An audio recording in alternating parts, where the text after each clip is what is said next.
Welcome to the Virtual Stab Comedy Theater. It's time for the Suzette Veneti Show. Please welcome to your screen, Suzette Veneti.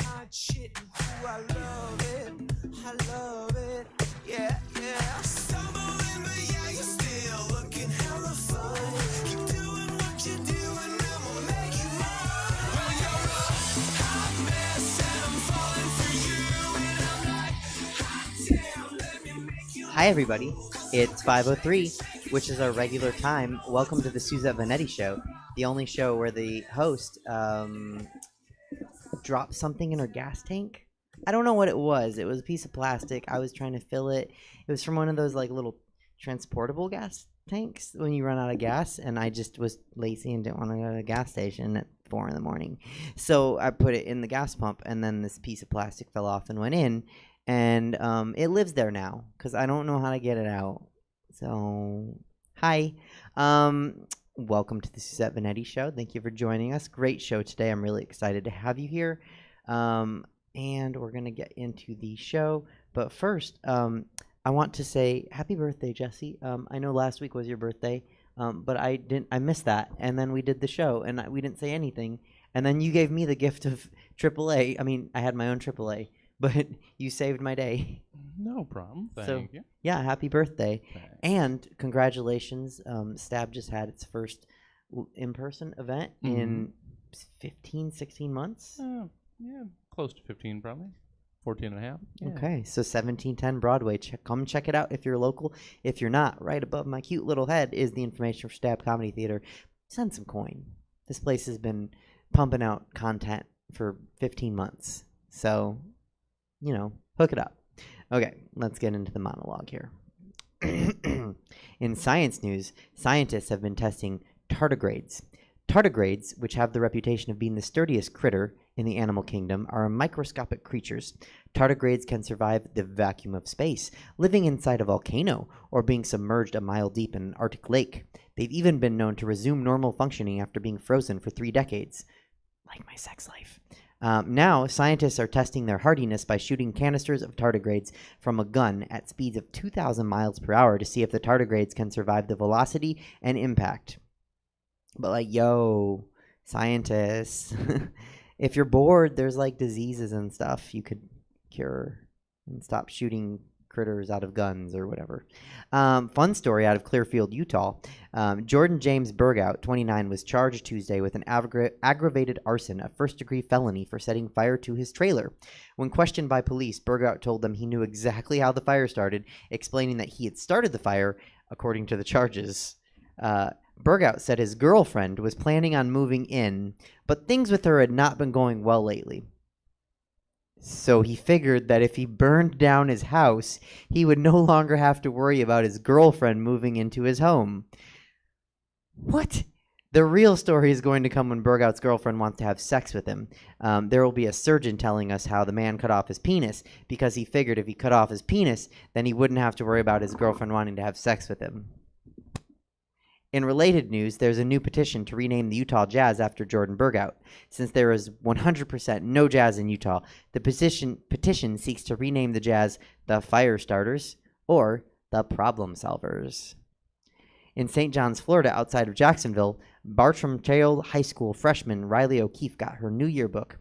And when she checked out her yearbook photo, she noticed a black bar was added to her black V-neck shirt to cover more of her breasts. Quote, "I couldn't believe that they printed the yearbook like that," O'Keefe, 15 years old, told CNN. "And when I started to flip through the yearbook, I saw more and more girls with their chest edited." There were like flannel shirts with like flannel bars added. The school said the edits to the yearbook were part of the school's dress code policy.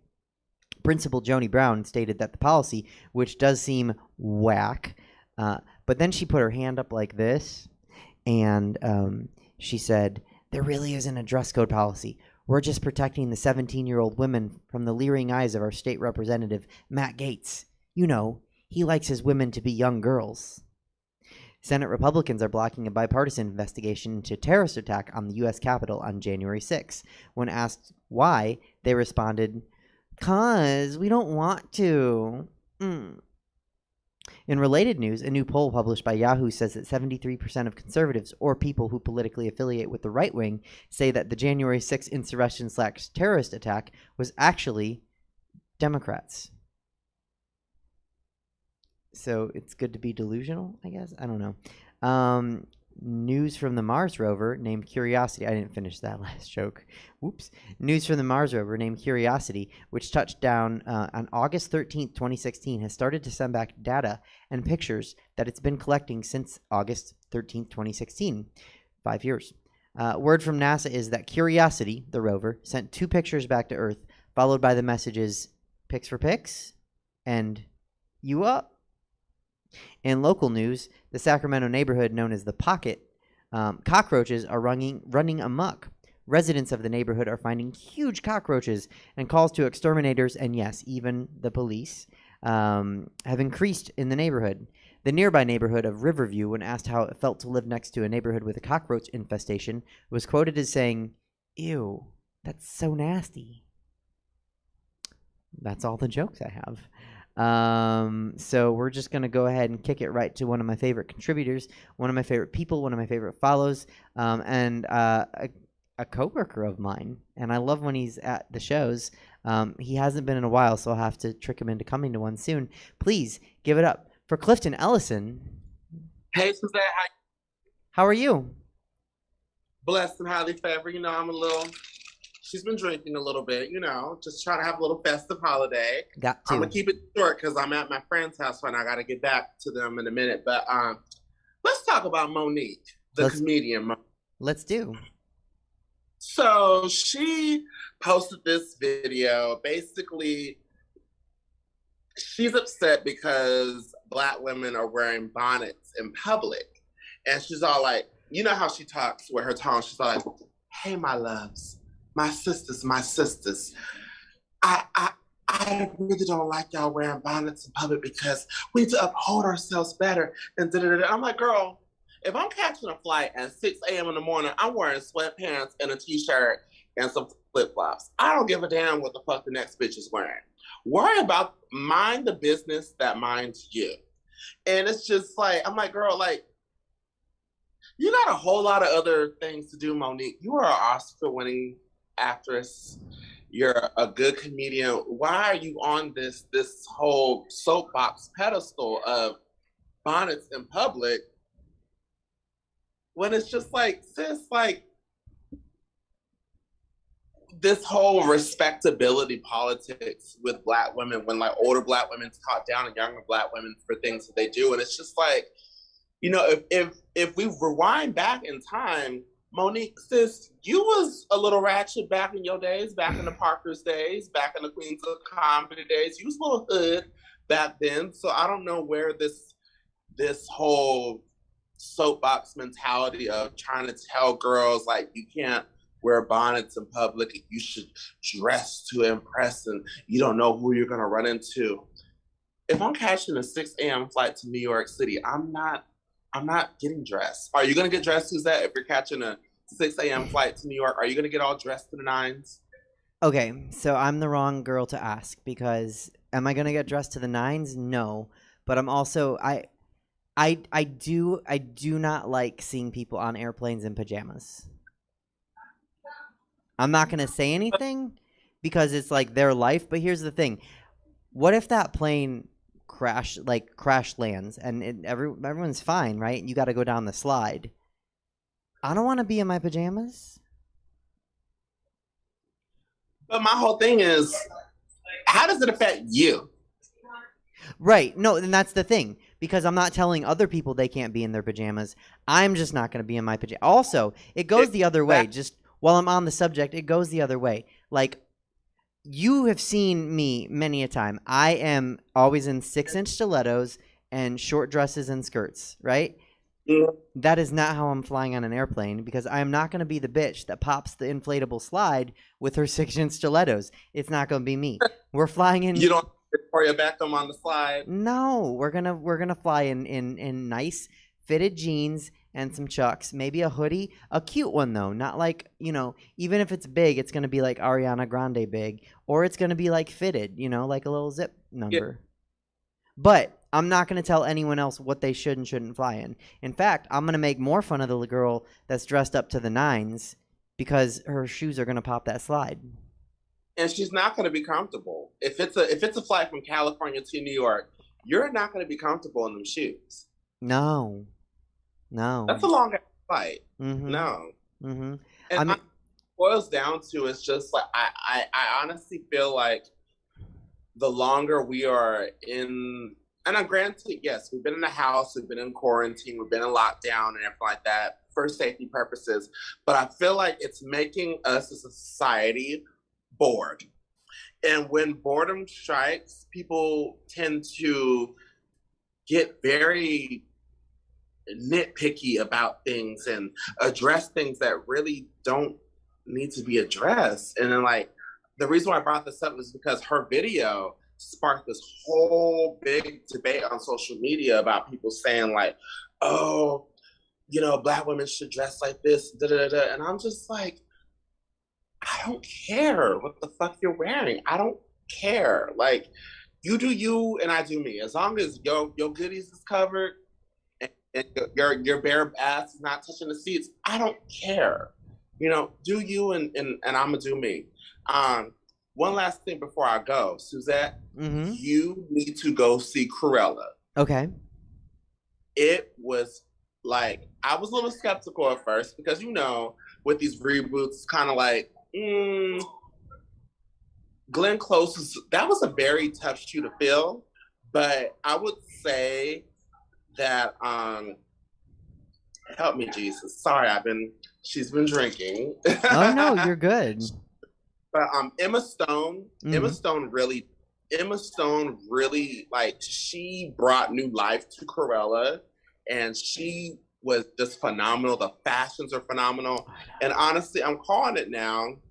In about like a week or two, we're going to start seeing the girls be Cruella. Because, you know, the girls have all been doing Harley Quinn for the last few years. And now new crazy white girl's going to be Cruella. But, like, the story, it just, I'm trying to explain this without spoiling it, though. But, like, it makes me feel for her. And when an actor or an actress can make you feel for a villain, they're doing a good job. Well, speaking of crazy white girls being Cruella, Helen was Cruella today. Oh, hey, Helen. Yeah. I guess she was inspired. And then I heard that you messaged Miss Taryn through you and said she'll be rocking the looks.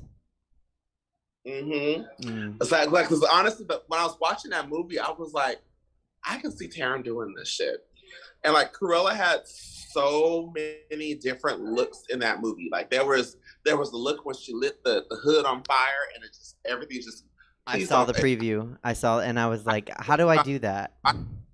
If I see one of these girls light themselves on fire, Mercury, I'm talking to you. Don't, please, baby girl, please don't light yourself on fire. Because when I was watching that, I was like, who can I see lighting their gown on fire to reveal another gown? I was like, that's some Mercury shit right there.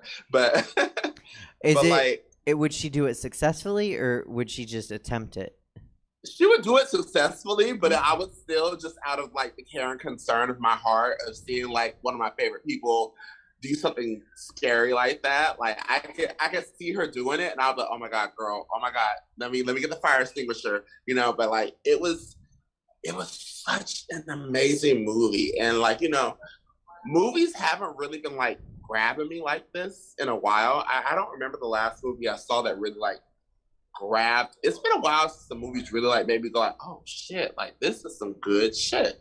But Emma Stone, watch that movie, please, Suzette. And I can't wait to hear your opinion on it, because, you know, we tend to kind of, when it's like a reboot or like a origin story or something like that, we tend to kind of be like, why are they doing this? But this one was really good. It was 10s across the board. Okay, do you have a second for a couple follow-ups about Cruella? Sure. Okay, so one, is it worth $30? Go to the movies, girl. Okay. Just wear your mask. I mean, it's worth it, but, like, honestly, $30. I would say if you're. Here's the thing with that people were shading Disney Plus about the $30 thing. And my whole thing is, if you have like a family or like a group of people, Oh, it's a deal. It's worth it if you have a whole group. Because think about Mm-hmm. it. You go to the movies. That's like what, $10, Oh, $12. it's matinee is like $8 a person. So let's go ahead and just say it's 12 because we're not getting up early unless it's brunch. Exactly. And then you got to get food, and then you got gas to get there. So you add all that together. That's more than $30. If you have a family of 5 or a group of 5, I would say watch it at home. But if it's just you, go to the movies. It is just me. Chelsea's not gonna be here today, but we could commiserate, and she could say that no one's gonna date me. Well, I mean, look, you're out. If you see anyone that wants to date this, you know how to get a hold of me for them. I do. But okay, so I'll go to the theater and spend less, or if I pay $30, I can rewatch it, right? I think when you pay the $30, I think it's on there for like 3 days or something like that. Really? I think you'll watch it like quite times or whatever like that. Oh. Or I think it's yours. I don't know. It needs to be yours. It needs to be mine. If I pay $30, because it's gonna be mine in 3 months anyway, right? On Disney Plus. So it just needs to. Yeah. I just need because now that I would pay for, because if I could watch it and just take the looks and the attitude and just absorb it, it would be like one of those master classes, And the thing about it is that like when I was watching it, there was like a look for each local queen. Like I saw looks that you could do. I saw looks that Apple could do. I saw looks that Bijou could do. I saw looks that Jamila could do. I saw looks that Taryn can do. I saw looks that Mercury, May. I saw looks that literally like every local girl could do, because there was the range was just so big. Because when people think of Cruella, they just think of black, white. They think of skinny with the black, loose, ill-fitting dress with the fur coat over it. But like she had so many looks in this movie. Like when you watch it, you're gonna be like, damn, like I wasn't playing. Like there was, I would say like more than 20 looks in this movie. Now for your hot mess aesthetic, I'm trying to stop spoiling, but I'm just gonna say one word: the trash man scene. That's all I'm gonna say. And that would be your. I want to pay $30 so I can watch it. Get a screenshot of every look, and then just throw them up on screen, and you say who the drag queen is that would wear that look. Yeah, because like honestly, like every girl can pull a look from this movie, and that's very rare that you can watch a movie and see like looks at every girl. Because usually when you watch a movie, you're like, oh, okay, maybe like this girl could do it or that girl could do it. But when I was watching this, like the whole time I was sitting there, I was like, every girl can do a look from this movie, and that's very rare because in most movies you just do like, okay, Taryn can do Maleficent, but other girl can't. Like or like Apple can do Harley Quinn, but other girl can't. But with this one, literally, like every girl can pull a look from this movie. And then I was thinking in my head, I was like, oh my God, they have like a night of 100 Corellas. That would kind of be, and you know what? If Taryn likes it, it might happen. It was pretty fucking amazing. Like that was probably one of the best movies I've seen in months. Like it was so good. She did that. And Emma Stone, like I was like, how is Miss Easy A gonna be Cruella? But like when you watch it and like I forget, I was like, oh, she ain't British. Like that's when you forget that when you're watching a movie, it's like, okay, they're doing a damn thing. One last thing before I go. Yeah. You've been watching Pose? I have not. I haven't been caught up. Oh, girl. I know. I suck. Okay. So I'm going to set a reminder when I'm not drinking to text you my Sling TV login information. Okay. Because all the seasons on there. Okay. I want you to watch.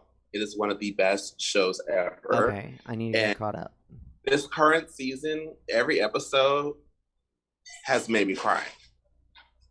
And when a television show can kind of grab you and like get you in your core, the last episode, not this past episode, the episode before that, it had 3 television icons in there. It had Jackée Harry, and then it also had Janet Hubert, you know, the original Amphibian. Mm-hmm. And then also had God Jesus. Sorry, I've been drinking. She was an A-man, and then she was also the security guard on the Wayans brothers. God damn it. Oh. I should do my research. You know who I'm talking about, right? I do. I need to look up because I can't. It's been so long since I've seen the Wayans brothers.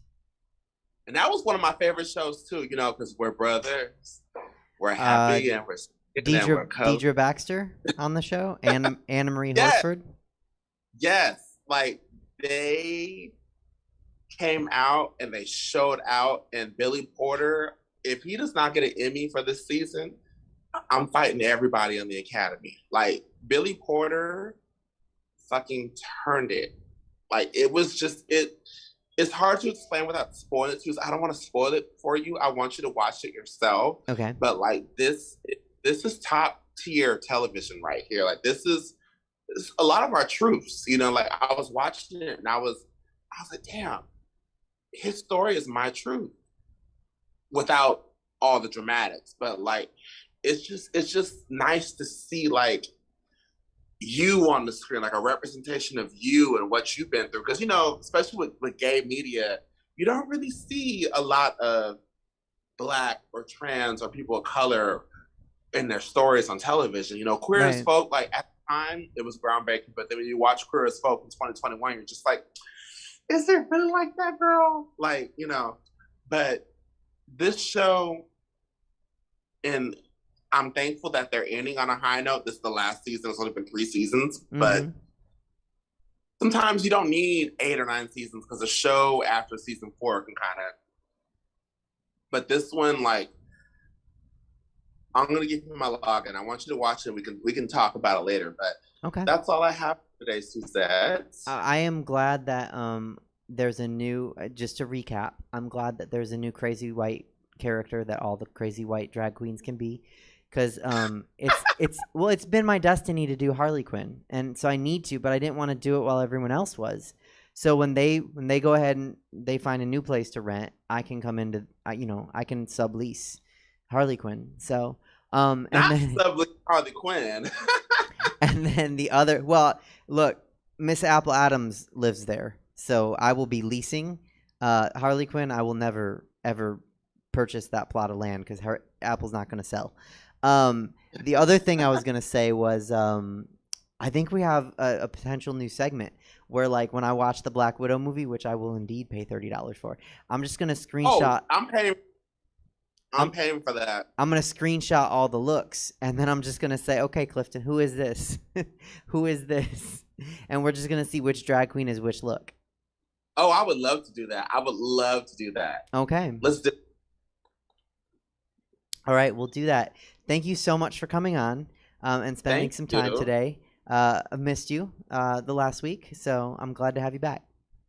All right. I'll see you later, baby. I'll see you later. Bye. Bye. KBs and Booze, that was Clifton Ellison. His information was below him. You can send him some coin. You can give him a follow. Also, he plays tunes down at Badlands. You can go over and listen to them.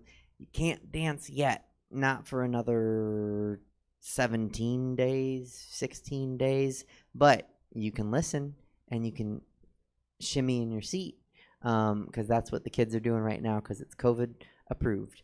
So with that, we'll see if my headlining interview guest is ready, and when she is, we will be going there. And in the meantime, Jesse, what else is coming up at Stab? Well, I don't know. We're in a place where we're gonna have to do a lot of shuffling around. So a lot of the stuff we've been doing for the last 15 months is obviously gonna be sticking around, but it might go different places. I don't know. We gotta see what's gonna work in person, how much in person we're gonna want to do. Just a lot of stuff coming with the shakeup of letting people in. Right. When is the next live event? Do you have one on the books, or are you just kind of touch and go? I don't have it official. I have an idea. We're definitely not doing anything next week. Just because getting there was enough. So Sure. we'll have a little break to get caught back up on stuff. Maybe in 2 weeks, I got to talk to somebody. For sure, we're planning Scene Kids, I believe, on the... What would that be? The 19th. So in 3 weeks. 3 weeks. Okay. So And the 19th is a Saturday. Saturday. It's all going to be Saturdays Cool. for now to start. It's going to be like Saturday 8 or so. Right on. I believe. I don't know. Everything's up in the air. Well, and 8 o'clock is a nice time because it's like even today it's like 107, but it's going to be 79 by 8 o'clock.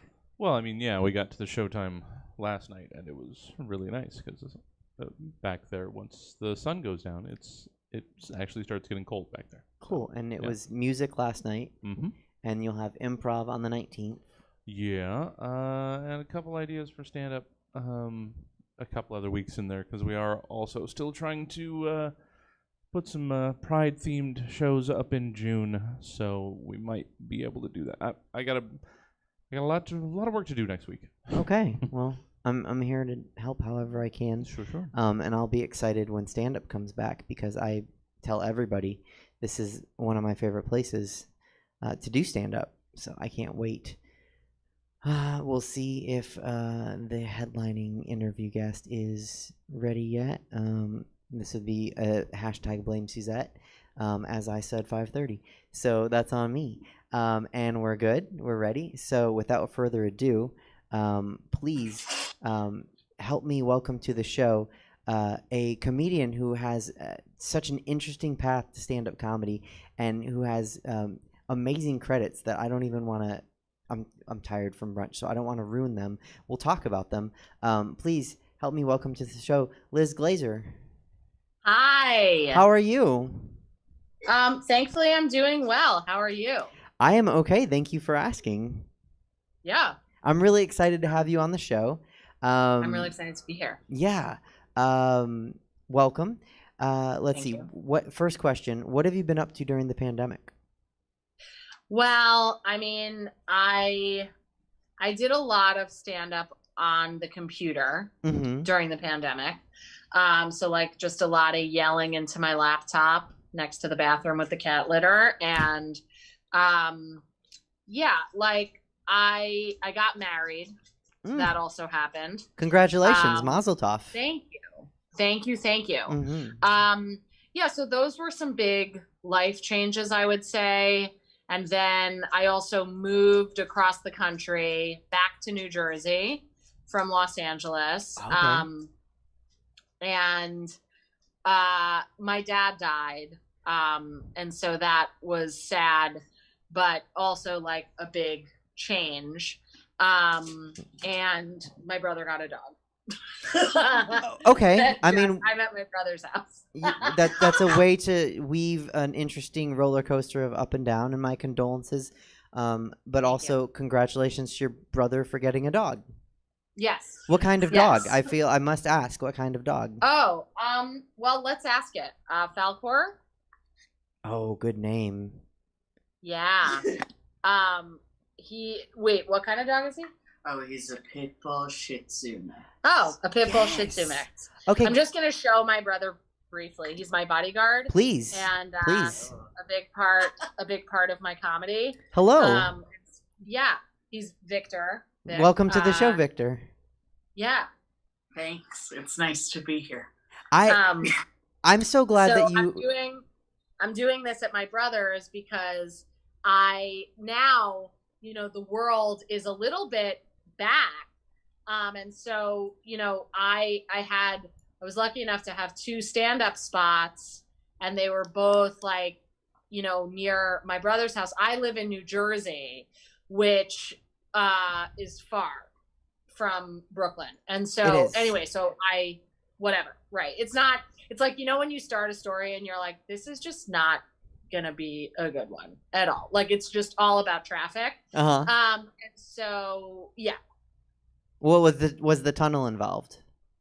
There are gonna be so many tunnels. There are so many tunnels.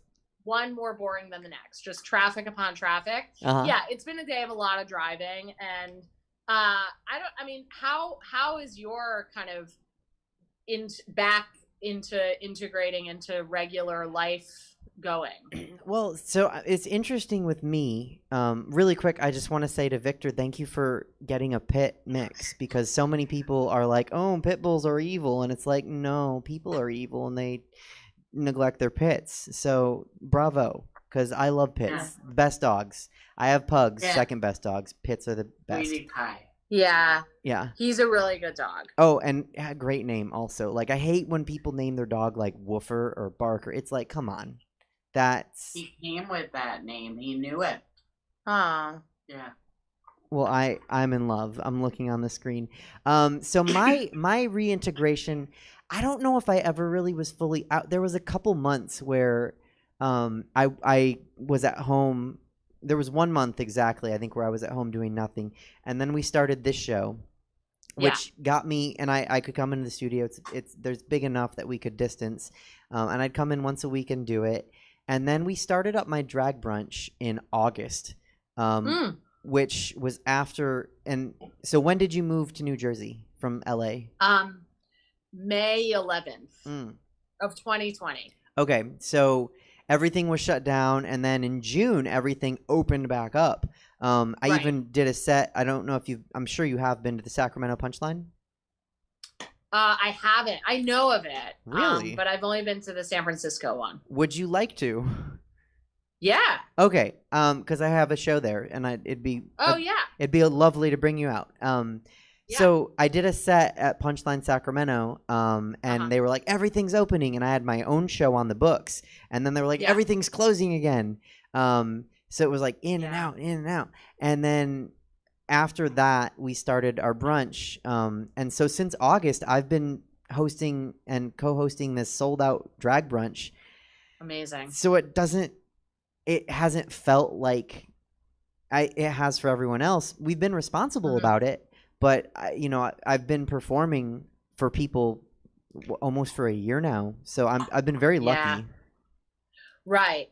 Yeah. So I mean, that's great, and thank you. I'd love to come. I would love that so much. First of all, I feel like even before I fully came into my voice as a performer, I've performed with drag queens, which, like, honestly, when I look back at some of the drag queen gigs that I had, I'm like, I'm so lucky that they chose to keep me. And maybe I'm being too hard on myself, like, in terms of, like, looking backwards, but, like, now, I feel like I got a lot better, and I wasn't, I mean, you know what I'm saying? Like, where it's like you can look back. You got a lot better at what? Just like performing and stuff. Oh. But despite that, I think you're great. I think you've gotten, I mean, I don't know where you started, but I guess you've gotten, better. You're pretty good.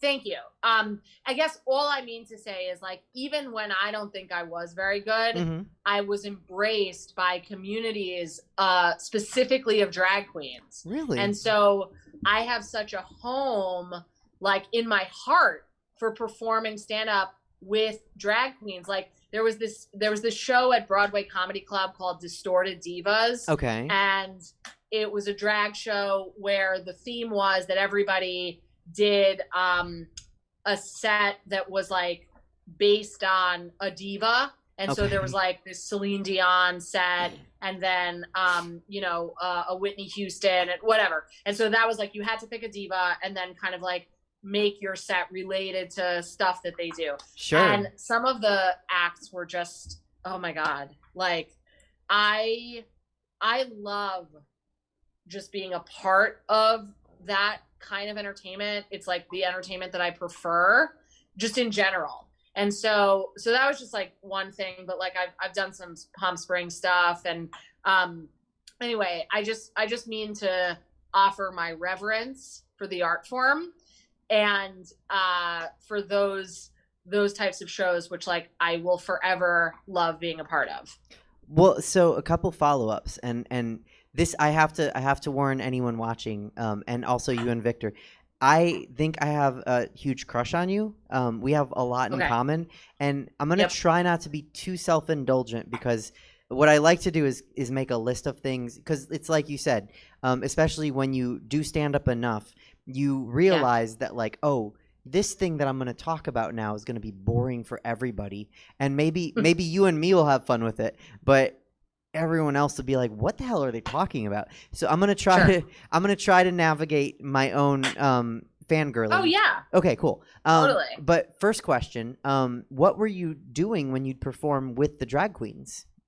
I opened their show with stand up, and Okay. specifically, so in those days, I didn't yet like know or allow myself to know that stand up had like that you like wrote jokes and said those jokes. And so I would go at the time, I was like dealing with a breakup that for some reason hit me hard. Like I dated this woman for 5 months and 26 days, and you would have thought we were married with 5 children and 3 dogs based on how sad I was when we broke up. Okay? Well, such is the like, lesbian way, like, right? The what? I said such is the lesbian way. I guess, but I mean, like, I don't know why. Like, it just, whatever. Like, I think I was emotionally open to the relationship and then emotionally vulnerable to this breakup because it just broke me. And so at the time, I had just started going to anonymous meetings, which I adore. And I was primarily in Debtors Anonymous because I used to have a thing where I would just like go into a slightly scary but mostly manageable amount of debt and then have like a heroic exit from that debt by like selling some stuff and being like, phew, now I'm not in it. And it happened enough times that I'm like, I think like, you know, when you invent something and then you look for it on the internet and then it's there. Yep. Have you had that? Yeah, you just took me. I just went a lot of places with that because I was like, no, I'm not an inventor. I'm a drag princess. And then you were like, and then you find it. And I was like, oh my God, yes, actually, I do. I know exactly what, like I invented GPS navigation when I was in high school. I was like, why can't my phone can do everything? Why can't it tell me how to get? And then they came out with it, and I wasn't even mad. I was like, thank you. Right, exactly. Yeah. I feel like I did that with an iPod. Like I was just like, why do I have to carry all these CDs and they can't get wet and then you have to lick them? Like if something happens, I'm like, I'm not an inventor. Like I don't know how to do anything. And I say that then, like from my prior self, but like I'm an ex-lawyer and I still don't know how to do anything. Like it's like if you have a flat tire, don't call me. Like I can do no skills. But in terms of like just thinking outside the box, I'm like, there's got to be a better way than like licking and blowing devices. Like we have to be able to somehow, you know, get this information into something else that doesn't need my body to clean it, you know? I mean, I think everyone, I won't be rude and ask you how old you are, but I'm 41. Okay, so Ask we're the same because I'm 37, so it's Amazing. same I'm childhood. Yeah. There is a certain wonder of the nostalgia of the Nintendo original being broken, banging on it, pulling the cartridge out, blowing in I'm it. just gonna show you. Yeah. Literally, my view Okay. right now. Okay. Look at this puppy. An original. Yes, and if it doesn't work, you just bang on it, and then it like wouldn't dating be easier if you could just hit your date on the head and blow on her, and then she worked? Yeah. Yeah, that's my type of life. Okay. So right. So in terms of inventing, so I had the invention in my head. I was like, there's got to be like a support group, like. What if it's like Alcoholics Anonymous, but Debtors Anonymous? And then lo and behold, it exists. And so then I start going. And that's how I got sober. Not because here's the thing is like, I will admit to having whatever drug problem somebody wants me to have in order to be vulnerable enough and open enough to invite in an amazing life. Because that's what I want. Like I was a weed smoker. Okay. And like, I don't know. It's like hard to say like, oh my God, I was addicted. Like, I'm not trying to say that like somebody else's drug problem is more or less whatever. I just know that, like, one time I uploaded a video to YouTube after I smoked weed, okay? And then the video gets a thumbs down on YouTube, and then immediately there's a knock at the door, and I was convinced that the knock at the door was the thumbs down person coming to get me. And so, like, that level of paranoia. And so I don't know if that means that I was addicted. Anyway, like, I started going to Debtors Anonymous, I got rid of credit cards, and I don't have debt. Okay, so that's congrats. Great. And then I started going, so then this breakup happens. Yeah. And I'm talking to one of my friends from Debtors Anonymous, and I'm like feeling so sad, because that's the thing when you're in these anonymous groups, it's like, what do you want to talk about? Only everything that's bothering me, right? Like, that's what you talk about with these friends. So anyway, they're like, how are you? I'm like, well, after the 5 months and 26, we're done. I'm so sad. And then this friend of mine, Christine from Debtors Anonymous, she's like, you sound like you're going through withdrawal. That's what she said. You should go to Sex and Love Addicts Anonymous. And so anyway, I started going to Sex and Love Addicts Anonymous, which honestly, great program. I couldn't get behind 100% of it because, like, the meetings would devolve into people talking about their crushes on other people in the room. And I understand that, but I also was like, I just feel like, it's like they would have these, like, my sponsor said I couldn't have sex for 3 years.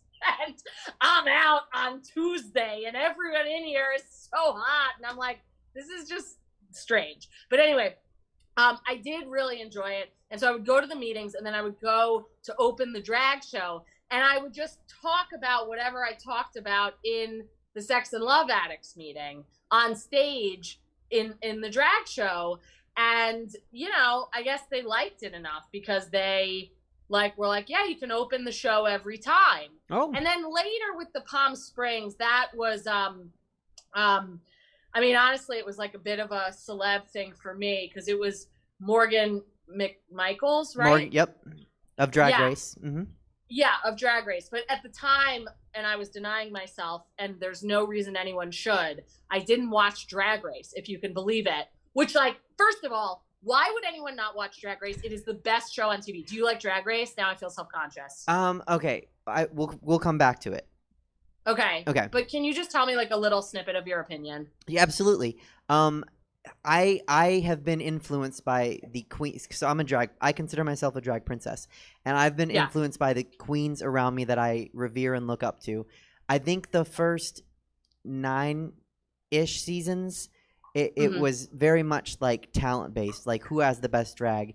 And since then, it seems to have become, and I think they're starting to course correct, but it seems to have become who's sponsored, who has the most money coming in, who has the best look. Like there's not like a make this wig challenge or a make this outfit challenge, which I'm not complaining about, because as a stand-up comedian, if I went on and they were like stand-up challenge, acting challenge, comedy challenge, I'd be like, got it, because I got my look. I came with them, and you want me to do stand-up against somebody that, because, and I say this with reverence for other drag performers, but not every drag performer can do stand-up, but yet every drag performer thinks they can.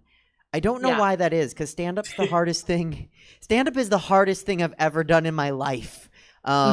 It's a moving target, and when you host, and I've talked about this on my show actually with my drag aunt, Apple Adams, who has dabbled in stand-up a couple times. Okay. When you are hosting a drag show, and you did, if a joke falls flat, you just say, oh, you know what? Coming to the stage next, labia majora. And then that queen takes the stage. When you're doing a stand-up set and you're up there for, 7 to 10 minutes, light me at 9, please, and your joke falls flat, there's no throwing it to the next person.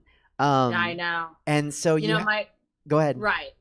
No, I was just going to say my wife's a rabbi. And I sometimes get jealous about that because as a rabbi, if your joke falls flat, you always have a built-in saver, which is you could be like, and together we say, amen. Oh, I know.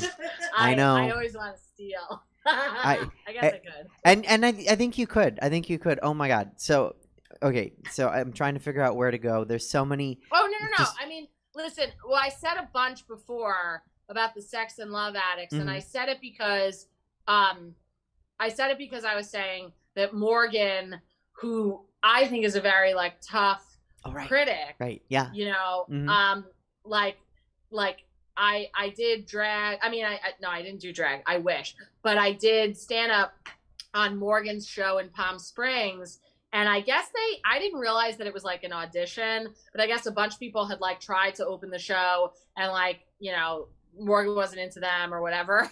And then I did it twice and it was good. And then like I'm walking to the bathroom and Morgan's like, you'll open the show every time. You're the only one that can. And I was like, oh my God, that's so cool. And then of course they had like a fight with the bar and then the whole drag show fell apart. But anyway, it was like a nice vote of confidence for me. And, you know, that was like not too long ago. But anyway, I didn't mean it just, I guess it's a little bit of a brag, but I meant it more as a way of like connecting about like loving being a part of drag shows, which I just love. And I do love Drag Race, but I can see what you're saying. And I don't know as much the ins and outs of it. You know, but I could see that in terms of the politics and stuff. No, I mean, humble brag away. Like I'm here for it. Sure. So a little bit about my show. You already agreed, so I don't know why I'm going to pitch it. I guess I'm pitching to Victor because he's your bodyguard. So I'm assuming he has some say in what you do and you don't. He's paying attention. Yeah. Okay, so it is a show that I have never seen anyone else successfully pull off. Because I've seen what you're talking about, which is a comic open a drag show, and I've seen a drag queen open a comedy show, and I've seen comics in the middle of a drag show, just like as a like filler act. My show happened as a fluke, actually, the first one, and then we just kept building, and now I think I've done about 15 of them. And we just had one this past Sunday, and you know Chelsea Bierce, she headlined it for me.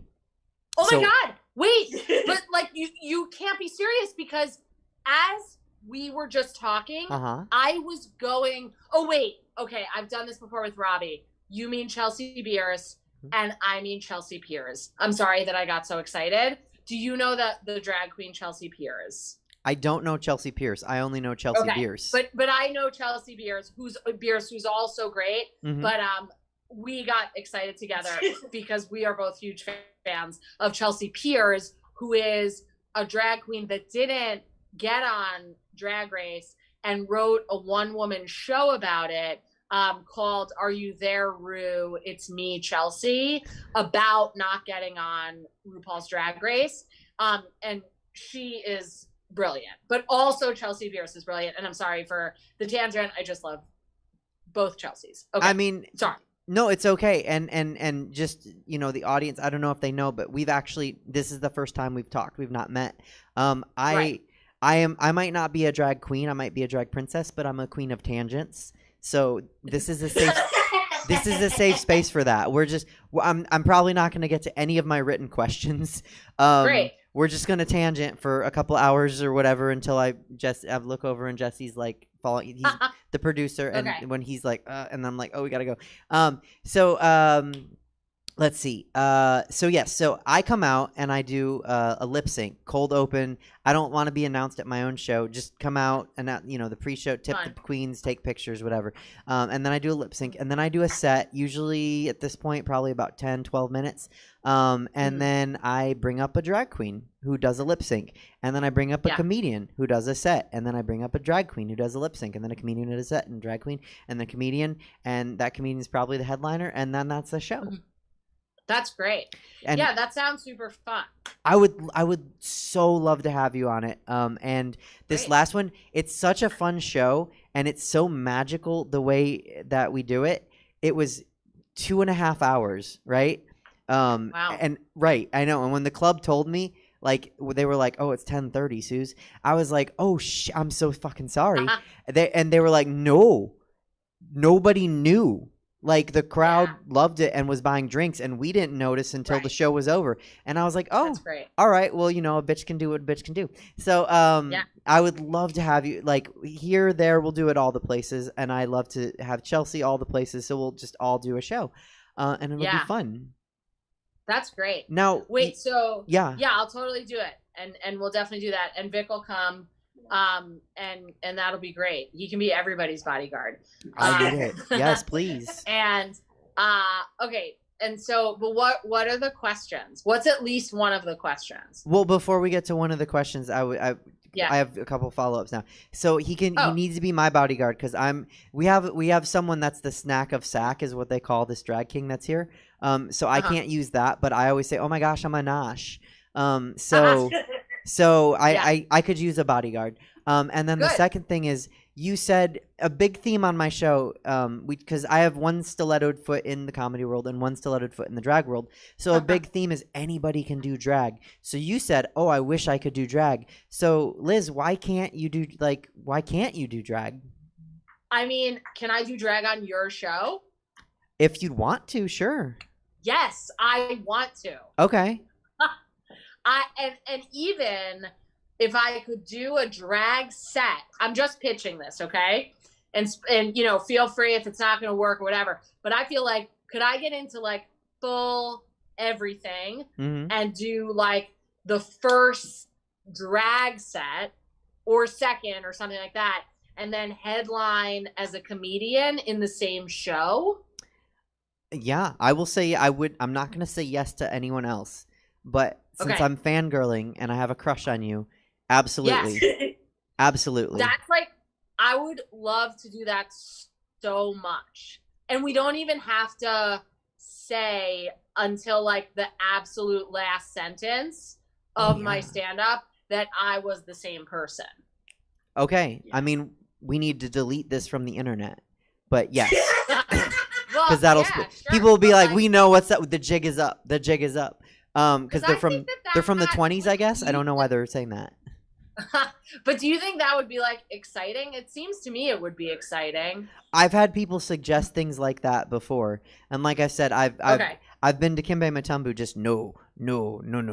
But yeah. If you'd like to, I would love to. Question.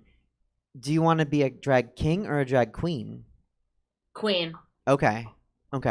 Yeah, or princess. I mean, I'm not trying to like dethrone. No. But like I can explain that later. I can because that's there aren't many drag princesses. Most people are like, no, I'm a queen. Great. So I mean, it's a me quirk, really. Oh, got it. Okay, great.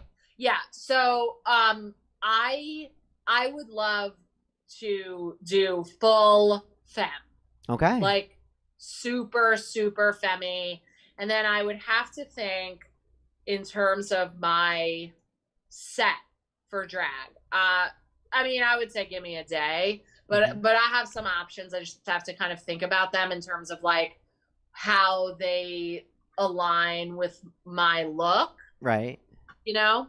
You want like the Robin Williams, like Mrs. Doubtfire spinning around in the chair, testing all the looks out moment. Yeah, totally. But I mean, I just have like a very glam fantasy. Yeah, we all do. And you know what? I will say this: no matter how unglam you, and this is every drag performer is gonna either feel this painfully or feel this with fondness.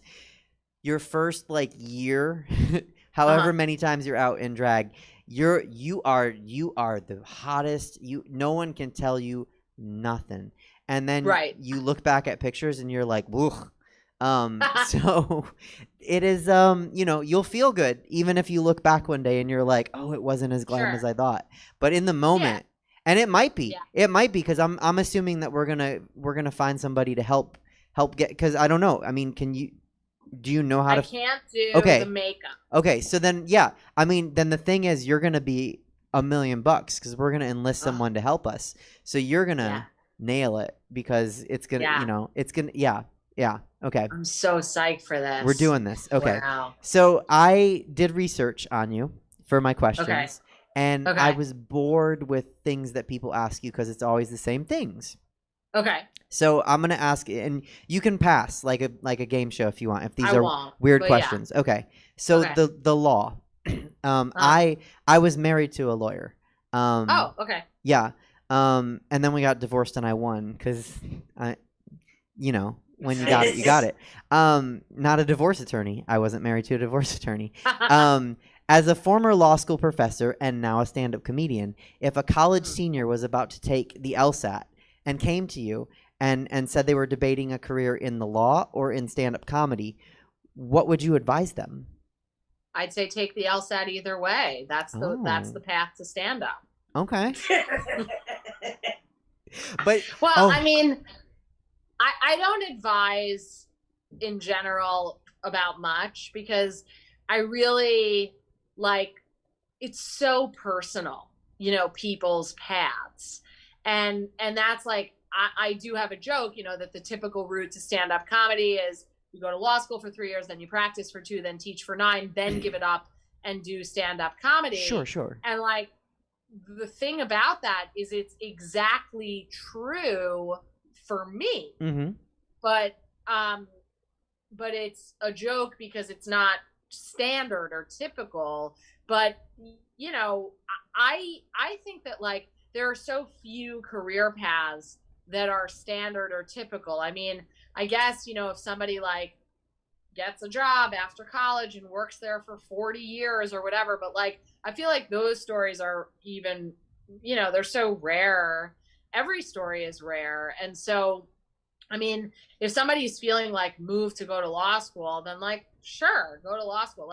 I think it's really expensive. And I guess sometimes if you're making a decision that costs a lot of money and then you're going to have to pay back all the money, then I guess that could suck. Yeah. But yeah. Paying your student loans off and drink tickets. Right. Good luck. I actually, this is getting so specific, but Okay. my mom is she did a really smart favor for me, which was at the end of when I was in law school, I had a complete mental breakdown. I was disassociating, which in a literal sense, I didn't know where I was or whatever. And so my mom lived with me for the last month of law school and was just I'm going to make sure you graduate. And I was really disabled in that moment. And, I mean, whatever. Not whatever, but I don't know what else to say about it, but that was true. And so anyway, so my mom was doing things with me and really helping me. And one of the things was there was this free lunch where this company that would consolidate your student loans was giving out free pizza. And she's Elizabeth, we're going to this. And I was ugh, fine.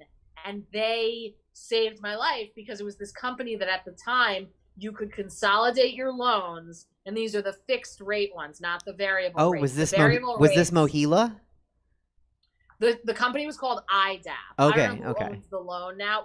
I went to school in Chicago, so it was Illinois something or another. Okay. But so anyway, long story short, which it isn't, and nobody who ever says long story short is ever telling a short story, but I have 1% on my loans for the life of the loan because my mom made me go to this meeting and we signed up because it was the thing where you pay on time, you have it at 3%, then 2%, then 1%. And so anyway, so my loans, even though I guess I have 39,000 something left to pay, but they're at 1%. And so no matter what the market, that's not a lot of money, No. 1%. Well, congrats. And the variable rates. So if this person were asking me about the LSAT and I was really going in for whatever reason on their student loans, if somehow the conversation went in that direction, I would also say to them to pay off the variable rate ones as quickly as possible. I used my first bonus from the law firm and I just took the whole thing and paid off the variable rate loan, which I think it was $30,000 or something in that neighborhood. And thankfully I had a firm job and I just literally took the whole amount, paid it, done. And then so all of the stuff that happened with student loans where they really went up so high didn't affect me because I had the 1% from the fixed through that deal and then the variable were done. Nice. Yeah. And so this one, and that's, I always tell people, Italian girl, and I love my noodles, and I always tell people, stereotypes are true for a reason. And this wonderful financial advice you got was from your Jewish mother. So people should, Yeah. one, just accept some stereotypes are real, and two, take good financial advice from a loving Jewish mother. For sure. Yeah. And I mean, I don't know that I have like the greatest financial advice. Like I mean, you just kind of gave it. You were like, at the start of the interview, you were like, I can't change a tire. Don't call me for anything. And you just broke down a path for a law student to get out of that faster. So I think maybe you can do more things than you're letting on. Well, I appreciate that. And maybe you're right. But yeah, I mean, I've done some pretty dumb stuff too. Yeah, especially sure, we with, all like, have. money. Well, yeah, right. But yeah, that was a good thing. And I think like all of that to say, so like if somebody's really like wondering, I guess I would just be mindful of the finances. But I also I don't like to have money be 100% like the reason for anything, like good or bad. You know, like if I'm too excited about something because of, money, Mm-hmm. then I'm just like, I tell myself to rein that in, because I'm like, money is fake points in life that is just like some representation of your worth. And like, if I'm too invested in that, then I gotta stop. And so I try to like not get too excited about money and also not to get too upset about money. Agreed. Agreed. But to also like be mindful of like, I'm trying to not be like, you know, unaware of money. You know what I mean? Cognizant. You must be cognizant of the money. Yeah. Like I'm not trying to like starve, and I'm not trying to deny the existence of money. Right. But I don't think it's ever really interesting to just talk about money. Right. Oh, I was laughing so hard because you were saying fake points that it just, and so if anyone watches the show, so I have, again, my drag aunt, her name's Apple Adams, and I have always said I'm a drag princess, and we've talked about my drag mitzvah on the show, because at some point I will, oh yeah, hello? Go ahead. Oh, I thought I heard something. Sometimes Zoom is weird, right? Yeah. I'm excited for live things to come back. Totally. So at some point I will have accumulated enough of these fake princess points that I can have a drag mitzvah and become a drag queen, though I'll still go by drag princess because it's like cuter and younger sounding, and so like I'm okay with that. But and today I said to her, I was like, how many is anyone counting these princess points? And she was like, no, but that's what makes it fun, because I'll just know at some point. And I was like, okay, right, yeah, and we'll have a big party, and it'll and I don't know. She said I'm gonna read out of Cosmo or something, and I was like, well, someone needs to carry it around the room. If this is gonna be a drag mitzvah, it needs to be a drag mitzvah. Yeah, that's so great. Okay, so which do you think makes a better spouse, a comedian or a lawyer? A comedian. But honestly, both could be terrible.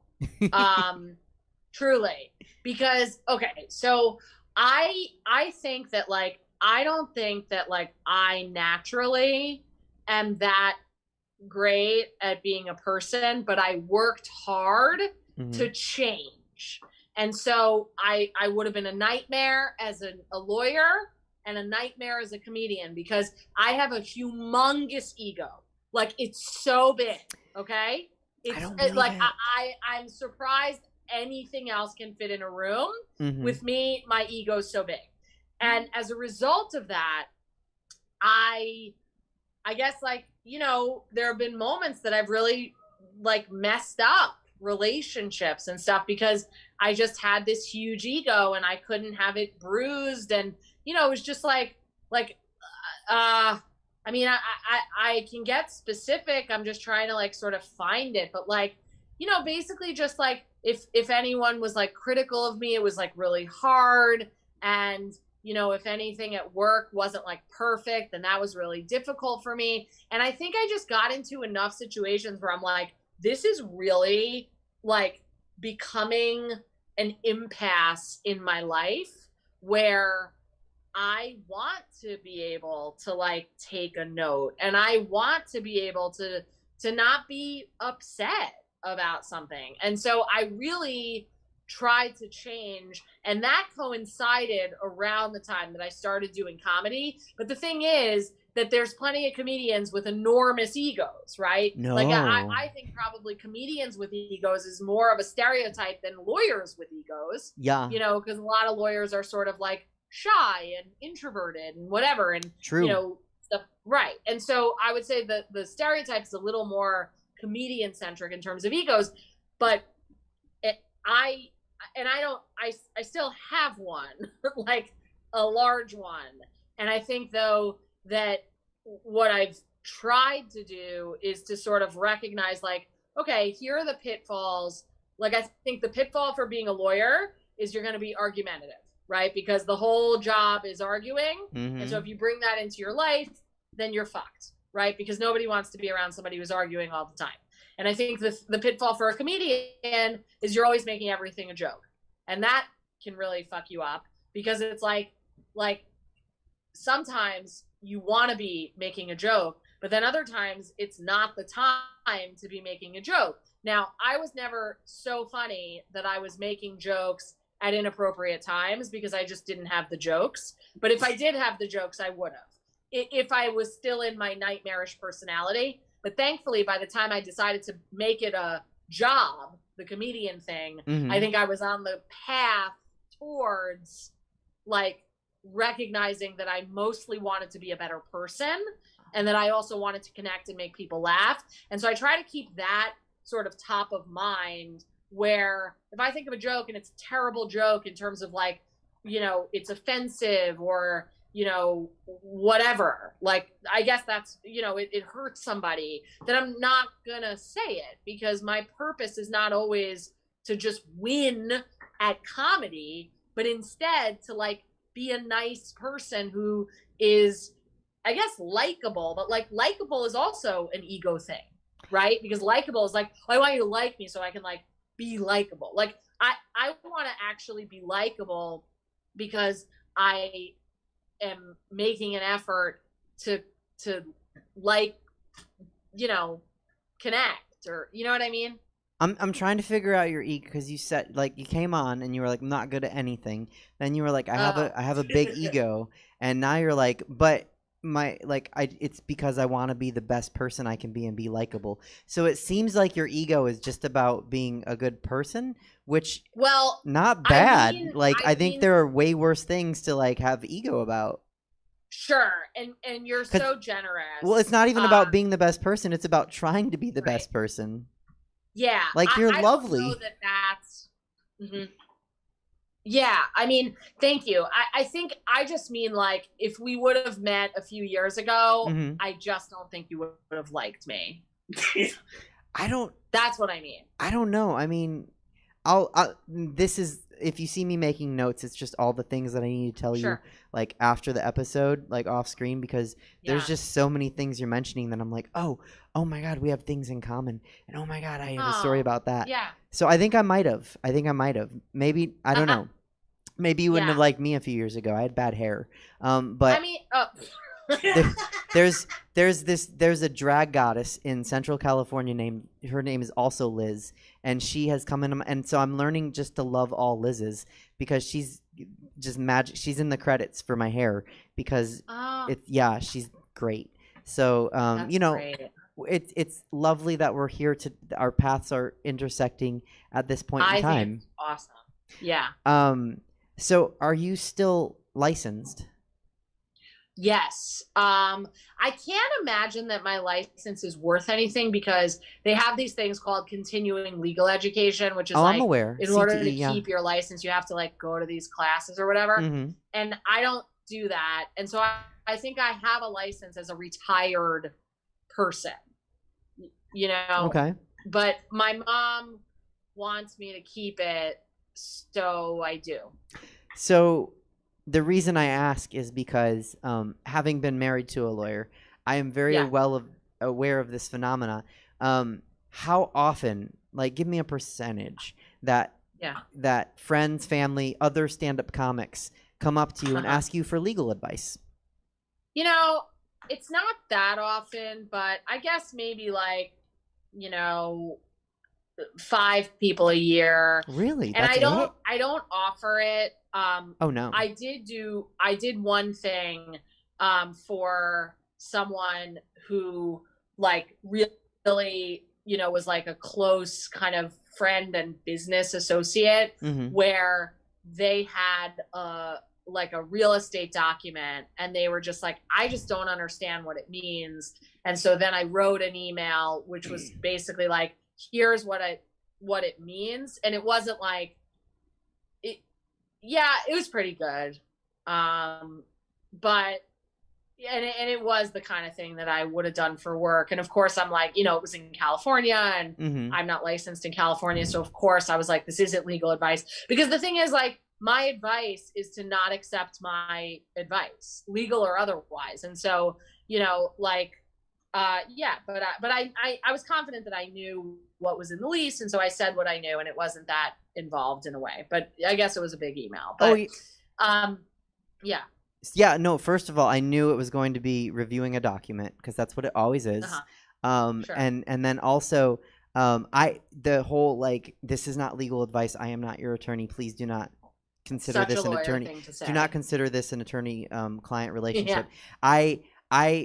Because I was married to one, people always ask me, and I'm like, yeah, look, here's what I know.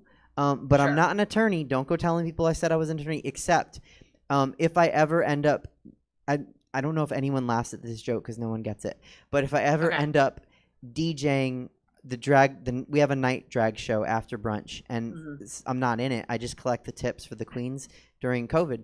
But if I ever end up DJing it because like the DJ can't make it, I have a hat all ready to go. It has a pug on it and it says Pug Mom. And then that's my DJ hat. And then they're like, what's your DJ name? And I'm like, oh, it's DJ JD, disc jockey at law. I'm so ready. But I would have to say on the mic, like, this is not a disc jockey client relationship. I'm just doing my best. Wah, wah, wah. So, okay. That's great. How often do people find out? Now, that was legal advice. How often, what's the percentage that people find out you're a comedian, like just like at like, the airport or whatever, and they're like, oh, be funny? Oh, yeah, a lot. I mean, I also volunteer that I'm a comedian a lot of the time. And I don't, like, I told this guy, Glenn, at Jiffy Lube yesterday that I was a comedian. Like, it was not part of the conversation. I just wanted Glenn to know. And, like, if someone's like, be funny, I'm like, fair. And also no. Like, I don't, just because no is like a funny thing to say in that moment, because it will get a laugh. Like, can you tell me a joke? No. And then they laugh because it's just funny, like in that moment, so that's easy. And also like, but honestly, I like the pressure of someone being like, tell me a joke, like one of the things when you're a comedian, they tell you to watch out for the guy who's like sitting at the front of the show, like, make me laugh. And I was never afraid of that because that was exactly my dad. And so, I was like, I'm not afraid of that guy. I was raised by that guy. And so, the idea of somebody like, oh my God, like they're like, tell me a joke. I'm like, okay, I'm half vaccinated, but on my mom's side, there you go. I like it.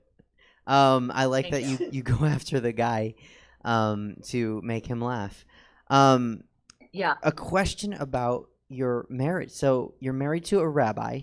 Correct. Now, rabbis are known for their philosophical pondering, on this hand and then on this hand and then on this hand and on the other hand. And then it's like, how many hands are there, Rabbi? And their ability to verbally joust. So being married to a rabbi, how do the normal marital arguments or debates, whatever marital spats that are normal and not like, oh my God, how do they go in your household? And do you guys have an appeal process? I wouldn't say we have an appeal process. Like, I think that thankfully, like, I wouldn't say we fight a ton. And the moments of disagreement are usually like, because the things that I find are interesting to a story, like, and part of this comes from being a comedian, but part of it just comes from being a person who grew up in my family. I'm always looking for the punchline at the end of the story.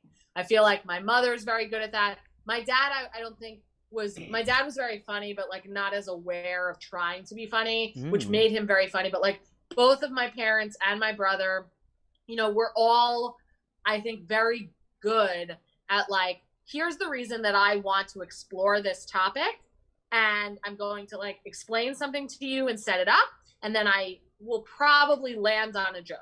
And I think that kind of natural pattern of speech is just something that I'm used to. And my wife, who is a rabbi, but also like grew up with parents who, you know, I mean, my parents were like, you must achieve something.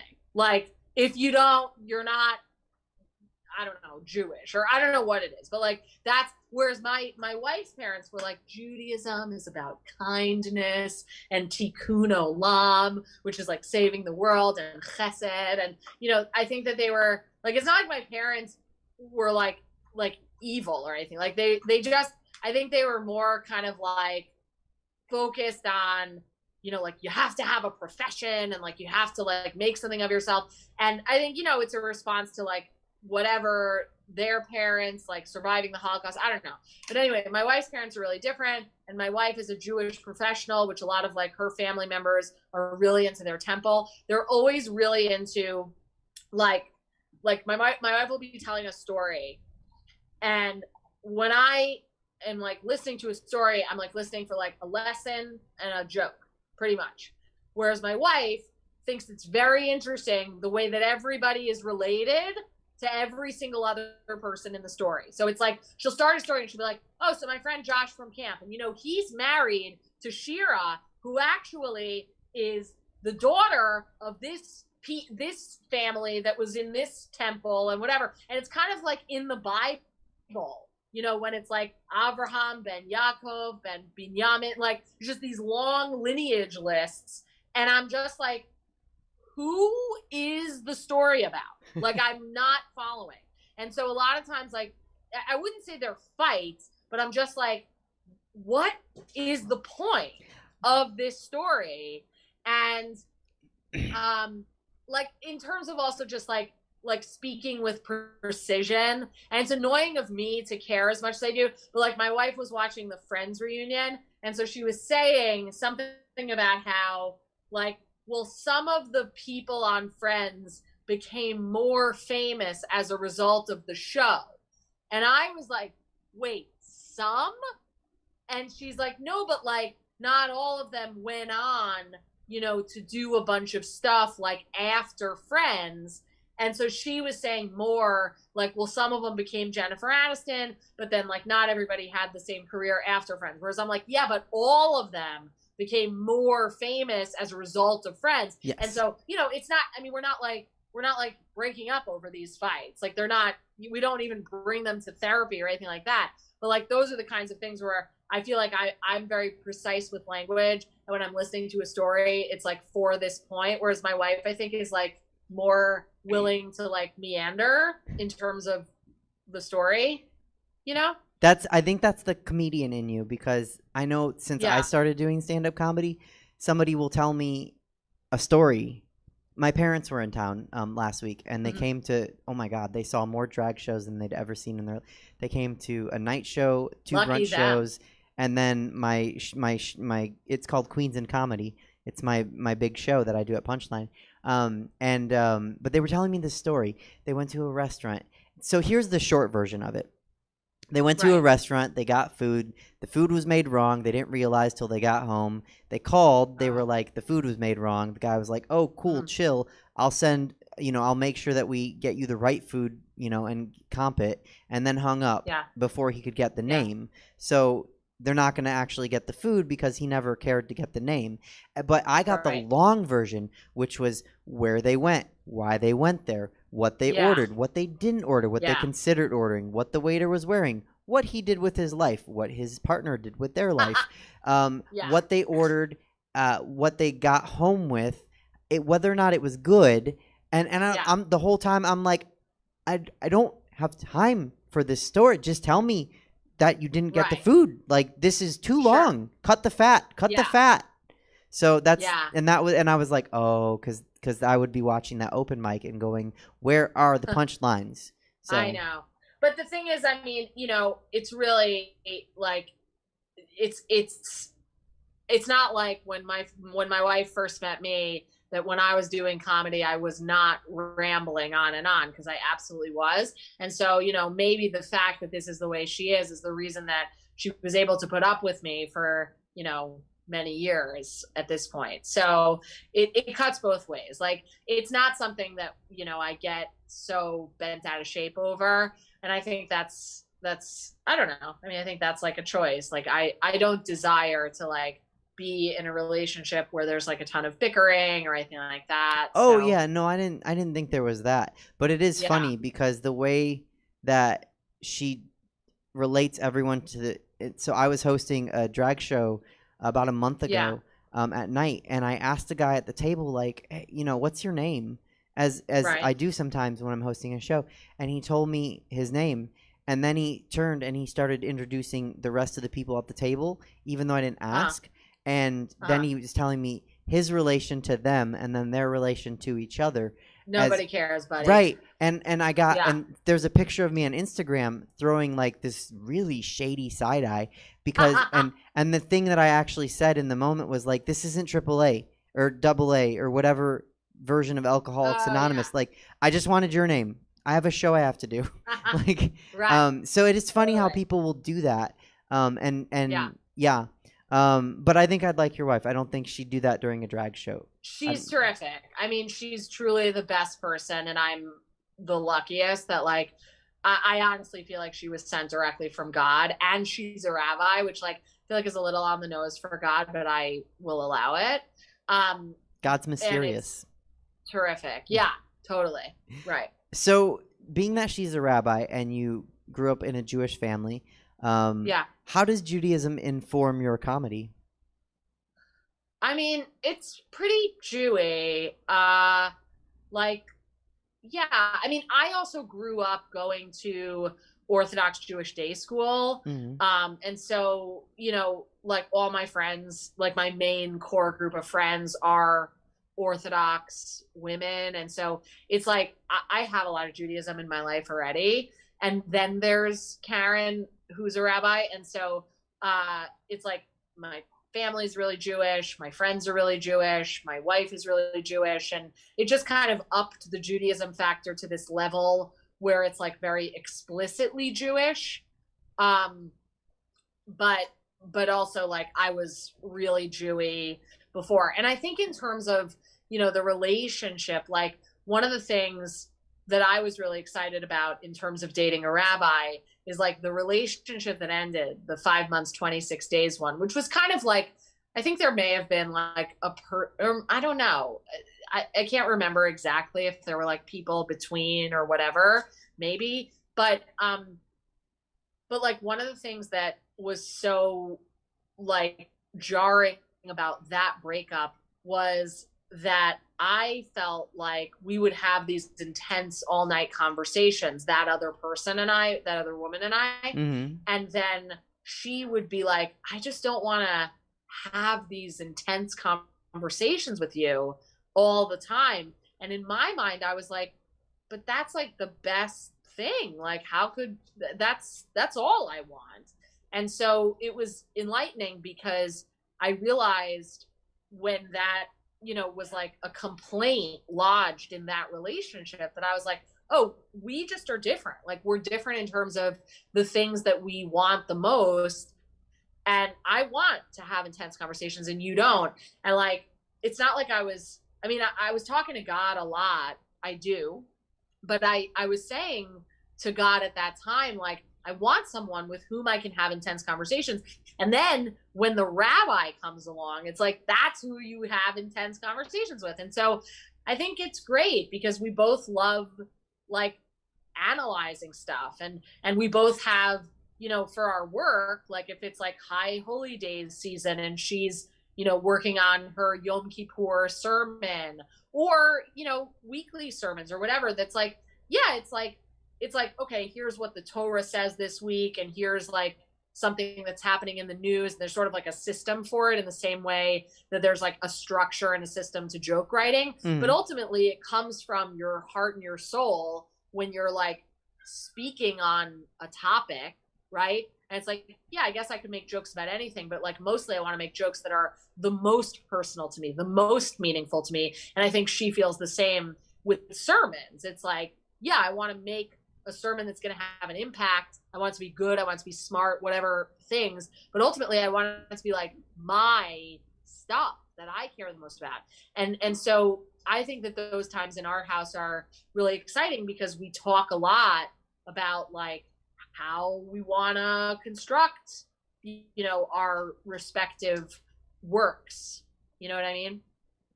It's like she has to write a new 5 minutes every week. Yeah, that's exactly right. So, you know, so like, thankfully, I think for both of us, it's like exciting rather than any kind of like a chore to really think through how to do that.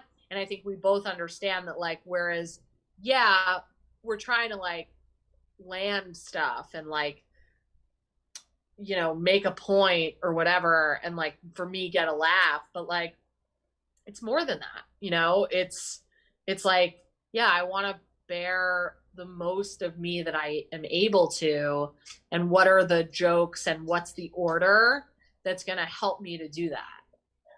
That's very cool that you guys can share that. Yeah, I feel very lucky about it. Yeah, absolutely. Let's talk about virtual shows for a second. You said you've been yelling into your laptop for a year. Yeah. Do you like virtual shows? I do. I mean, they've been very good to me because I won 2 stand-up competitions that were both virtual.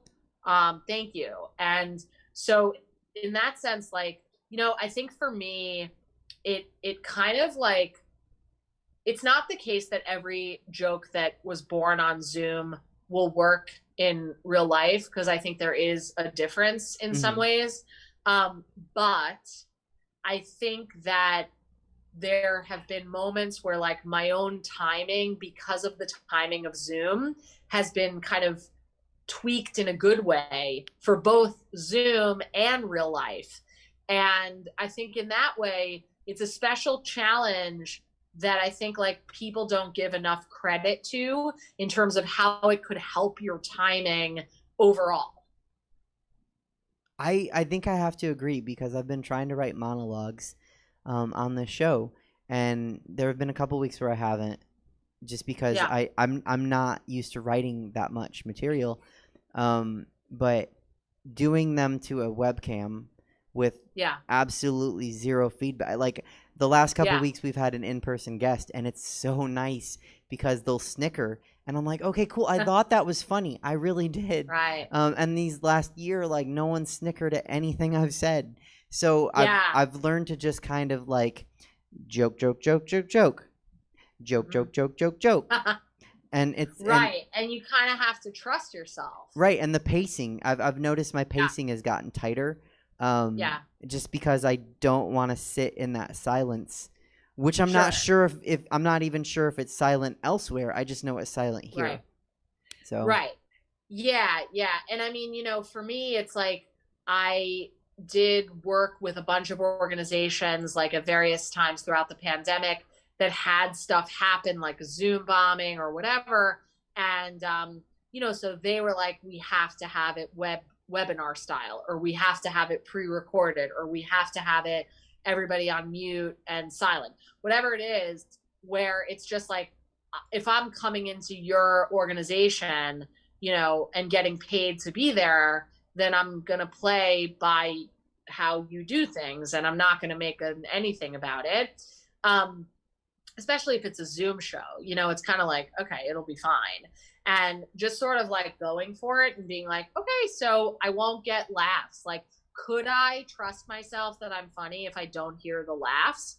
And I think there's a fine line between the arrogance of thinking, of course it's so funny, no matter whether you get laughs or not. But I think a deeper point is that there's something really kind of all encompassing in terms of Zoom applicability and real life applicability to listen, I want to tell you some stuff. I trust myself that it's funny, and you test it. And yeah, of course, but it's kind of like the confidence piece is so big.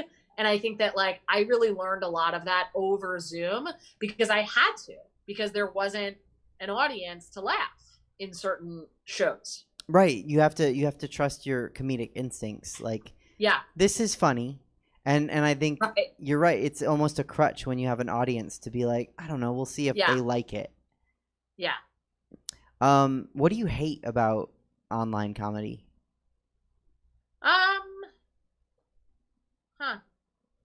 I mean, I don't know that I hate much about it. I guess like when someone is like really ragging on online comedy and sort of being like, ugh, like I can't believe like Zoom sucks and whatever. I mean, it also like, it doesn't actually bother me that much because like I don't care what somebody else does for their comedy. But like that sucks. I know people who, have been in situations where they were Zoom bombed and it was like really mean and really like racist or phobic of some essential quality about them. So like certainly that is a sucky aspect of Zoom comedy. And I've only been in a situation where that happened once, and it was like the kind of thing where it wasn't 100% clear who this person was referring to. I think they just kind of came to terrorize and did and yeah, that kind of thing. So real life comedy is coming back. Yeah. What do you like about it? I mean, I like a lot about it. I like that people are coming to connect and to laugh, and I think that's really fun. I think it's an exciting time in general, like stand up and otherwise, but like especially for the context of like stand up is all about, hey, we're all going to get in one room together and connect, and like droplets will fly. And that's exactly the kind of thing that like we couldn't do. And so I think that there's a real appetite for it, at least that I've noticed. I'm in New York now, and that seems to be the case, that there are a lot of people who want to come and be a part of that. And so it's an exciting time to do it because it's fun to do something that people really want to see, Absolutely. I think that is a great aspect of it. What do you dislike about stand-up comedy, if anything? I mean, it's annoying to me when I'm trying to figure something out, and I'm just like, how do I don't dislike it really, but like, in a moment, I'm just like, okay, how do I close this? What's the magic quote from my dad to use in this bit? You know what I mean? And just like how do I make it work? And but to say that I really dislike it, I don't think that that's exactly right. It's just that it's a process of like trying to like nail whatever. I'm so bad at this analogy, but like a hammer and a nail, and you're trying to get it in, kind of thing. Because it's like, if it's not going, then it's frustrating. But then once you've got it, then the process of trying to get it was all worth it. And so it's like, I have perspective about these things, that it's like, yeah, if I can't get a joke to work, it bothers me. But I also recognize that like one day the joke will work, and that, and at that point I can look back and recognize like, oh, Liz, you had to go through that, And I think that that's like something that I feel very grateful for with age, and especially coming into, comedy a little bit later. I started when I was 33. And so, that just is an age, but like, I think if it had been my first career, if I had done it in my 20s, I just wouldn't have had the kind of perspective about like if something is a process to figure out, that can feel annoying in the moment, but like ultimately the fact that it was one will be part of the reason that it's gratifying and satisfying once you're on the other side of it. Do you wear contacts? No. Have you ever? No. So what you're describing to me sounds like, and because I know it from a standpoint aspect. But if I was going to analogize it, I would say it's like putting in a contact for the first couple times, because you can't get it, and you're like, people do this so easily. They just put it on their eye, and I can't get it on my eye, and I keep closing my eye, and I don't know why. And then finally you just get it, and you're like, oh, now I can do it. So I think that's what it sounds like. What is the most interesting venue that you've performed in so many different venues as a stand-up comedian, because you do festivals, clubs, private parties. What's the most interesting venue? I mean, well, I'm trying to think, like, there are tents set up to do open mics, and so I guess that could be an answer. But then there are companies that like make their whole thing about doing stand up in weird places, and so like I've done stand up in a furniture store, I've done stand up in where else did they have it, I think like a surf shop, a movie theater, and those are all kind of like cool shows that the premise, I mean, the shows are just stand-up shows, and some of them are excellent stand-up shows because the fact that these companies make it their thing, that they inhabit these spaces that like aren't for stand-up, but then they become for stand-up. Like, just in case anybody's interested, like there's this company called Don't Tell, and they do wonderful shows, and they're just a great company. And I've been lucky enough to work with them for a few years at this point, which is like a great, like lovely, amazing thing that I've been able to do.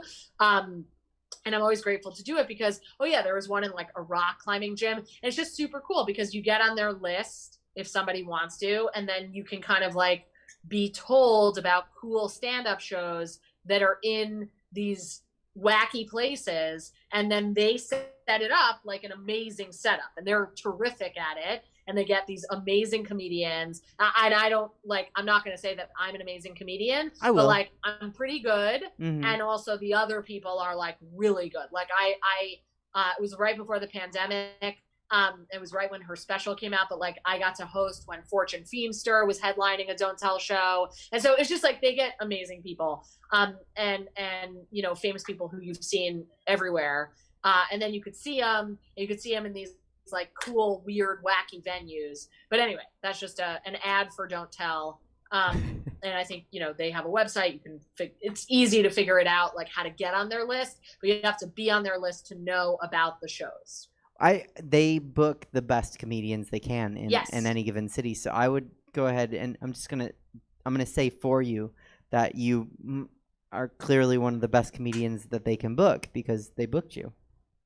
Thank you. Yeah, they're great. They're really terrific. I like how again you talked about having an ego, and here you are not having an ego. I'm telling you, I'm a reformed person of that type. Okay. It's in there. I think you might have answered this, and maybe you'll surprise me. But what's the most interesting experience that stand-up comedy has given you? These are all great questions, and I'm trying to like come up with a really good answer. You don't have other to. Than I've traveled to places. Like I think like the thing. There's not anything that's coming up. I'm sure when I go to sleep tonight, I'll be like, oh my God, this or that or the other thing, in terms of the best answers to these questions. Because like, for the most part, stand-up comedy is, I show up, the show's happening, and it, just happens. Right. And like weird things can happen at shows, but like for the most part, thankfully, they're kind of standard. And I feel very lucky for that. I guess like the thing that stand-up offers is a lovely frame and a really like cool place to put things that happen in my life. And so like one thing that I am very much like in process with is that I've found over 100 fortunes, like from fortune cookies, but just like lying on the ground. and I'll be like walking and I find them, and I have a database, like a spreadsheet with all of the data about them. Although I think it needs to be updated, but like I have pictures, I have a description, I have a journal entry, whatever. Anyway, so it's a lot of them, and it's the kind of thing where it's like, that's a cool thing to happen to you.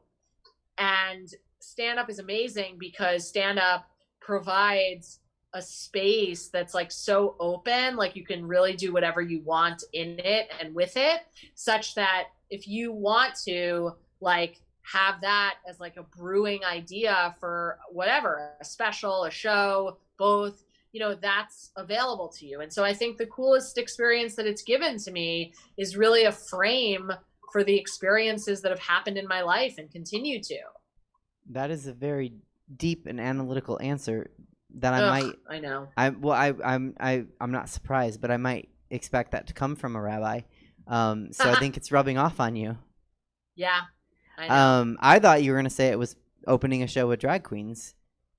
Oh, well, that's amazing. I mean, yeah, like that is amazing. And that's truly my favorite. I mean, I just always want to be one of them. That's the thing in those. And so, you know, I really do hope that we get to do this on your show, because it would truly be a dream come true. And that's why I say I'm a drag princess, because I look at the people I perform with and I'm like, wow, they're so amazing. Like, those are queens. Yeah. Like, that's a queen. I say as I gesture You're to amazing. the fan. Well, thank you. I mean, you haven't seen me perform, so we'll have to wait until you see that and then see if you still think it. Okay. In addition to, like I mentioned, clubs and festivals, you do shows at law firms, law schools, and other legal settings. Yes, do you nerd out? And you were a legal professor for 9 years, right? Yeah. Okay. And a lawyer for 2, you said you practiced, right? Mm-hmm. Okay. Yep. So 11 years professionally in the legal field. Yeah. Do you nerd out and tell legal specific jokes at the clubs and like at the legal events that you can't tell at the clubs and festivals because they don't speak legalese? Right. Yeah. I mean, the thing is that honestly, the jokes that come from what I'm able to do in those settings, which is maybe like a little longer form, but those jokes will still work in regular settings. It's just like when I'm doing something for a law firm or a law school, I'm able to like tell maybe the whole story that, you know, wouldn't necessarily be of interest, I don't think, to a regular club audience, you know, that's kind of like looking for it for the jokes per minute aspect. Because like when I'm, you know, doing a set for a law school, they really do relate because we've had such similar experiences. And so I can kind of take them on more of a journey. And, you know, I think I'm still a little early with some of this. And so as I'm saying it, there's like part of me that's like, I bet a few years from now, what I'll learn is that I can still take people in a club on a journey. It's just a question of sort of how to like place the jokes within that journey. And it can be about anything, you know, it's just a question of like the craft of it. That's such a true statement. Yeah. I think so. Cause like, you know, one of my favorite comedians is Mike Birbiglia. And I think the reason that he is one of my favorite comedians is like, I find it so satisfying the way that he's able to construct these like super long stories, but do so in a way that's almost like, it's like a sermon and a legal argument. And there's, you know, there's like really a lot of argumentation that goes into it, but so many jokes. And I resonate so deeply with it because I think that, I mean, I don't know him personally, but like I have a sense that probably the reason that we both open our mouths is some kind of the same thing. Like I usually open my mouth to like learn something or see if I'm like right or wrong about something and like figure something out, you know, like that's a really like an aspect of like my analytical brain. And so as a result of that, like if I were able to translate that innate reason that I open my mouth into the reason that I'm doing stand up, then that's everything, you know? And if it can also be stand up, it can also have all the jokes in it and all of that, you know? And I'm conscious of the fact that I'm getting there, but like, you know, I don't know if you're familiar with Ira Glass's The Gap, the concept of the gap, which is basically it's just like, you know, the idea that like when you start out as an artist, as a creative person, you recognize other creative people and other artists that you admire, and you have this taste that gets you into the game. And that's like why you do it, right? So you were saying about the queens on your show, and you're like, that they're amazing, you know. And I believe that you're amazing, and I believe that you see the amazing in these other queens. And so similarly, I can see the amazing in these other comedians, and the gap, which is not my concept, but Ira Glass, like you can look it up, anybody can on the internet, but it's just this concept where you're like, okay, I'm here, and then I see where I want to be, and there's this gap between those two. And the question, of course, is like, how do you bridge that gap? And the insight in Ira Glass's like famous quote is that the only way to bridge the gap is to produce a great volume of work. And he recommends specifically a story a week. And whatever that means to you as an artist, like if it's like a set or, you know, whatever a story a week means to you, I think it's fair to say that like that would be his advice. And the idea is basically that the only way is through, and the only way that you can like bridge that gap between what your taste that got you into the game in the first place and where you're at any moment that you can recognize that gap is to just make more stuff.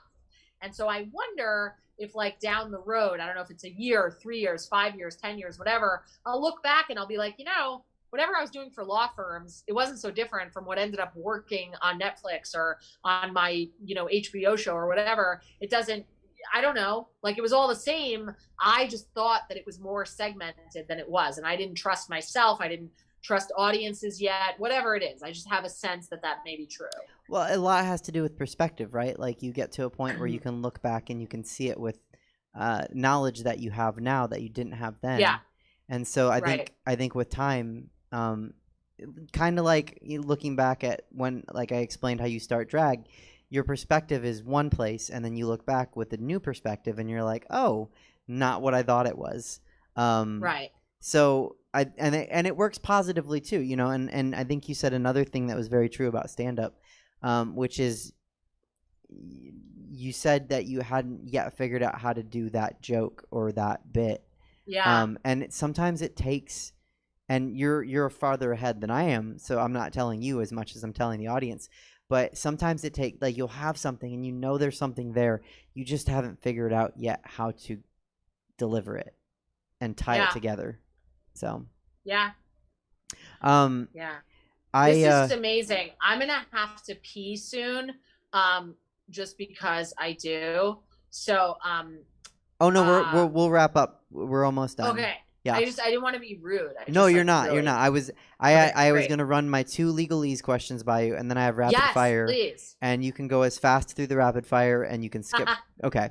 Okay, great. So these are because I love when I have, because having been married to a lawyer, I love when I have lawyers in the audience, because I'm like, oh, cool. We can shorthand because you know the thing. Like I know some things you know, and so I'll seem smarter. Right. So my favorite thing to do is to mention that, like, as the host, I'll be the attractive nuisance for the night. And nobody gets it but lawyers. Oh yeah. And then the other thing I love to do is I wear this key, and I'm in front of a green screen, so I'm not sure if it's coming through, but it's a key, and it's dipped in green paint, and people always ask me like, oh, Suzette, what's the key for? And like when I'm not around lawyers, I have to say something super lame, like, oh, it's to my heart. But when I am around lawyers, I'm like, it's the key to Greenacre, duh. Yes. And like next to Blackacre. Yeah, and then they get it, and I'm like, oh, there's an easement to go from Blackacre to Greenacre. You just have to. Of course there is. Yeah, right. Of course there's an easement, and like only lawyers can. Nobody else. Everyone else looks at me like I'm crazy. Okay, so Liz Glazer, are you ready for rapid fire? Yeah. Okay, and the pressure's on because you have to pee. So, putting on a bra, do you clasp in the front and spin it around, or do you clasp it in back with unnatural arms? Sports bras 100% of the time. Valid answer. How high is too high for high heels? At all. Okay. Although not on my drag night. Fair. But I don't wear heels. I don't wear heels. How high will you go on your drag night? As high as anybody wants me to. Well, I'll go like, I'll do stilts. I don't give a fuck. But like daring. normal, no heels. Okay. Favorite LGBTQ activist? Sylvia Rivera. Favorite item on the gay agenda? I feel like there's like a RuPaul answer with a pun that I'm not getting. But items on the gay agenda, sleeping with me. But no, like I think that you know, trans youth, that's a really like important item on the gay agenda. That's always been something that, you know, strikes me. No, that's a great answer. With that question, sometimes I get joke answers like glitter, day drinking. Sometimes I get really deep, thoughtful answers. You gave one of each, so like, kudos. Thank you. Which do you think COVID-19 pandemic has affected more, the straight dating scene or the gay dating scene? Wow. I don't know. Like, I guess. Because I don't know who would be like among, I guess probably straight or probably gay rather, because I feel like more gay people are liberal, more liberal people cared about protecting themselves from COVID. If we're just, you know, sheer numbersing it. And so probably there were more careful gays. Very analytical answer. I should have asked this much earlier, but what's your Venmo in case anyone wants to tip you? Oh, sure. At Liz-Glazer. So that's at Liz-Glazer. Okay. And thank you for asking. Oh, absolutely. I should have asked you much earlier in the day because your name is it's fine. below you on the feed right now, so they can just figure it out. That's so nice. Your Instagram is there as well. Thank you. Let's see. If you were performing tonight, what would your walk-up song be? Oh my God. I'm Alive by Celine Dion. I need to make a note about a diva theme show to talk to you about later. 1 second. Diva theme show, because we talked about that. Okay, back to the questions. Favorite recurring show to perform in? Like stand-up show? Oh, you mean other than yours? Well, I'll take that as an answer. That's fine. Yeah. Okay. Favorite venue to perform in?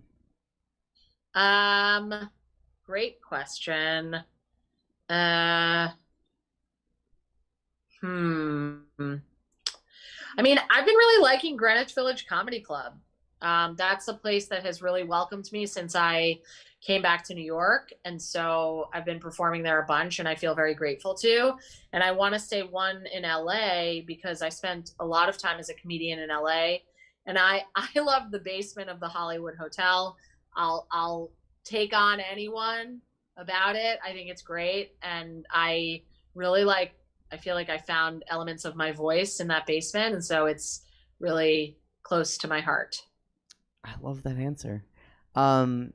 What is the funniest thing an audience member has ever said to you after a show? After?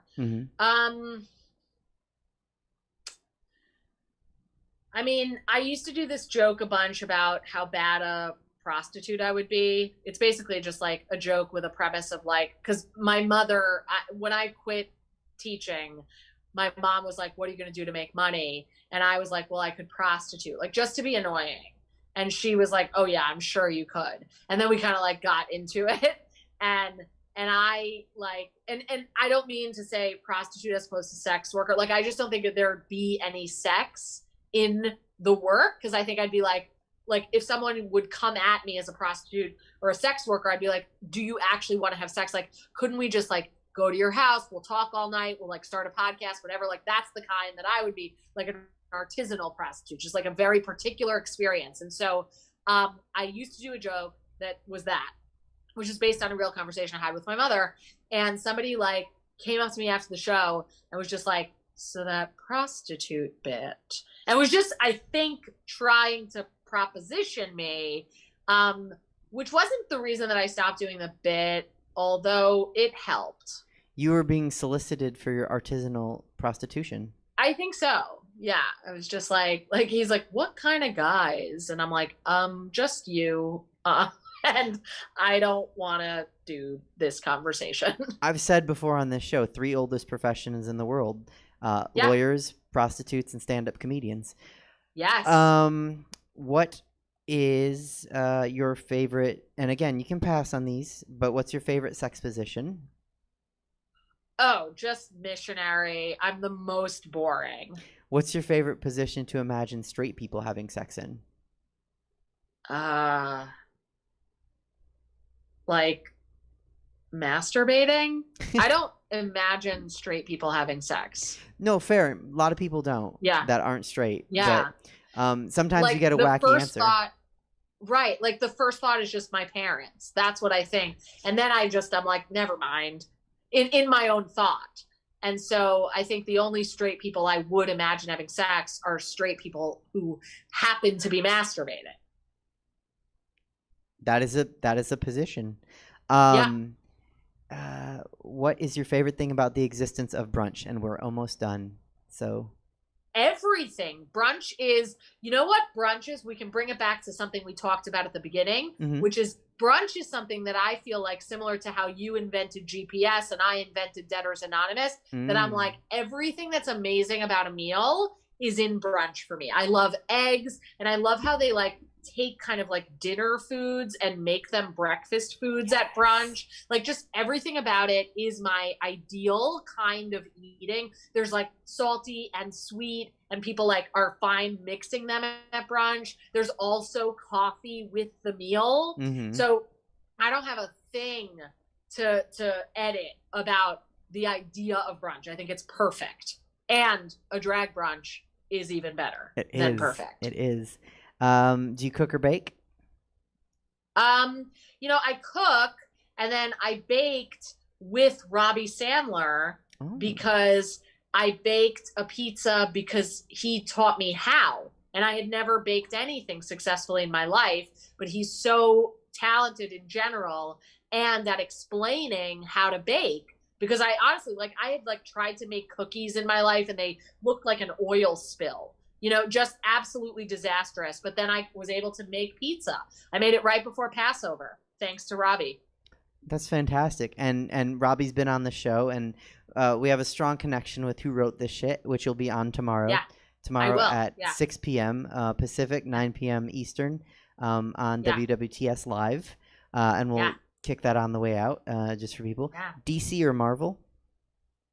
Oh, my God, I have no idea. Like that's fair. I guess my mom once pronounced Marvel, which makes me laugh so much. And so I'll just choose based on that. So Marvel. There is a character in Marvel lore named Captain Marvel, but his actual name, he's an alien. His actual name is Marvel. So she was a little bit precognizant. Nice. Yeah. I'll tell her. If someone's buying us drinks at the bar after the show, what are we drinking? Seltzer. Okay. Or Tazo wild sweet orange tea. I'm sober. It's so boring. That's that's what we're drinking, and I'm in. Yeah. Those are better. If you had said whiskey, I'm out. Tequila, I'm out. Well, whiskey, I'm in. Tequila, I'm out. But tea and seltzer, I'm in. Yeah, I love tea and I love seltzer. Toilet paper, over or under? Oh, I wish I had more of an opinion about this. I always think about it, and I'm like, what is my way? Like, people get so agitated about one way or the other, and I'm just like, what if I'm just fine? Like, sometimes the most controversial opinion is to be like, what if neither matters? So your toilet paper verse. I would say. What? I said your toilet paper verse. Yeah, I think I am. Okay. I that does make me uncomfortable, so we'll move on. Who's your favorite comic? Well, I said Mike Birbiglia. I love Joan Rivers. Oh, here's a good one. Robbie Hoffman. Robbie Hoffman is the funniest person in the world. Okay. People should look him up if they are unaware of him. Yes. She identifies as she and they. She. Sorry. No. It's like she's so funny. Okay. She is funny, Robbie Hoffman. Yes. Do you have a favorite drag queen? Well, you're a drag princess, so I can't say you. And Chelsea Piers. Okay. Do you have a favorite drag king? I don't know drag kings. Oh, I don't know if Murray Hill is a drag king now. Is that correct? Mm-hmm. Yeah. He is. Yes. Murray Hill. I do love Murray Hill. I don't know Murray Hill personally. My brother does.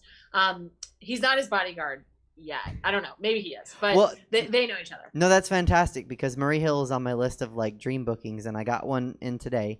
So I'll have to just try to get Murray Hill next. Maybe if we're doing special guests for all of June for Pride, so maybe I'll reach out to Murray Hill and drop Victor's name.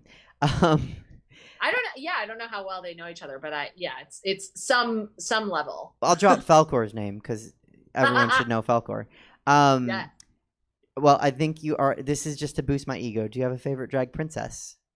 Yes, you. Oh, thank you. And then I like to double down on that. Am I? Do you think I'm pretty? Yes. Oh, thank you. I think you're beautiful. Oh my gosh. Last question, and then you can go pee. And I can go pee too because I also have to. What are you most excited for when we're almost done? 2 more weeks in California, and then we're back to normal. What are you most excited to do? I mean, I'm excited to do stand-up. I'm excited. I want to like go on a boat. You know, I want to like dance on a boat with people. That's what I want to do. And not one that then capsizes and everybody's like, oh my God, this thing happened or whatever. God forbid. But like, and that's my brain, that it's like the second I'm having fun, then I'm like, and how do we all die? But I like that. I like going out to dinner. I like, you know, the idea of going on a boat. I love doing stand up. I want to make a show and I want to like film it. You know, those are things that I want to do. That all sounds great. Yeah. Thank you. I can't. And I want to do your show. No, we're doing it. We can do it. Yeah. We can do it here. We can do it on the East Coast. I'm in. Yeah, I'm open. Okay, cool. That's all I got, Liz. Thank you so much for coming on. Thank you, Suzette. This was so wonderful. Thank you for having me. Is Victor still there? Shall I say goodbye, or did he have to go? Well, I'll tell him because he had to take a call, so he's in the other room now. Please tell him thank you for also appearing and visiting. And I will message you later with all of my, oh my God, listen to this stuff. And we'll figure out a show date. Yes. And people can find you tomorrow night on Who Wrote This Shit Live. Which is Robbie Sandler and Chelsea Bierce's show. Bierce's show, right. Yes. WWTS Live, 6 p.m. Pacific, 9 p.m. Eastern. And I'll have to tune in and check you out. Woo! Yeah, thank you Absolutely. so much. Thank you. Have a good night. Bye. Bye. Bye. Okay, Peers and Queers, that was Liz Glazer. You can follow her. You can find her. You can support her. See her when she does stand-up. See her when she does stand-up at my show, which I am totally excited for and can't wait. And that's that. We're going to go with David. We're going to go with David Shapiro. We haven't had him for, like 2 weeks, I guess. And he's needy, so I guess we'll go with him because it's always good to have. We had a Jew, but we'll have another. Hello, David Shapiro. Are you there? How are you? Oh, he's not there yet. He's not good at things, but he tries. So we're going to – sometimes we bump him, but we've done that 2 weeks in a row. So we will have him now. David, are you there? You. Hi. Good. I have not been on your show for what, 2 weeks now? Is that that's right? Yes, that's what I said. Yeah. Wait, three. I missed two. I missed 2 weeks. This is hi. Hi. Thank you for finally getting me back on the show. Oh, you're welcome. How was your show at Punchline last week? It was phenomenal. I was just talking with Liz about it. Apparently, you weren't watching. Very cool. Oh, very cool. Okay. I would like to be in it one day as a comedian who tells jokes. Well, I'm not a comedian, but as an actor who's trying to be a comedian, I would love to be in your show one day if that's ever possible.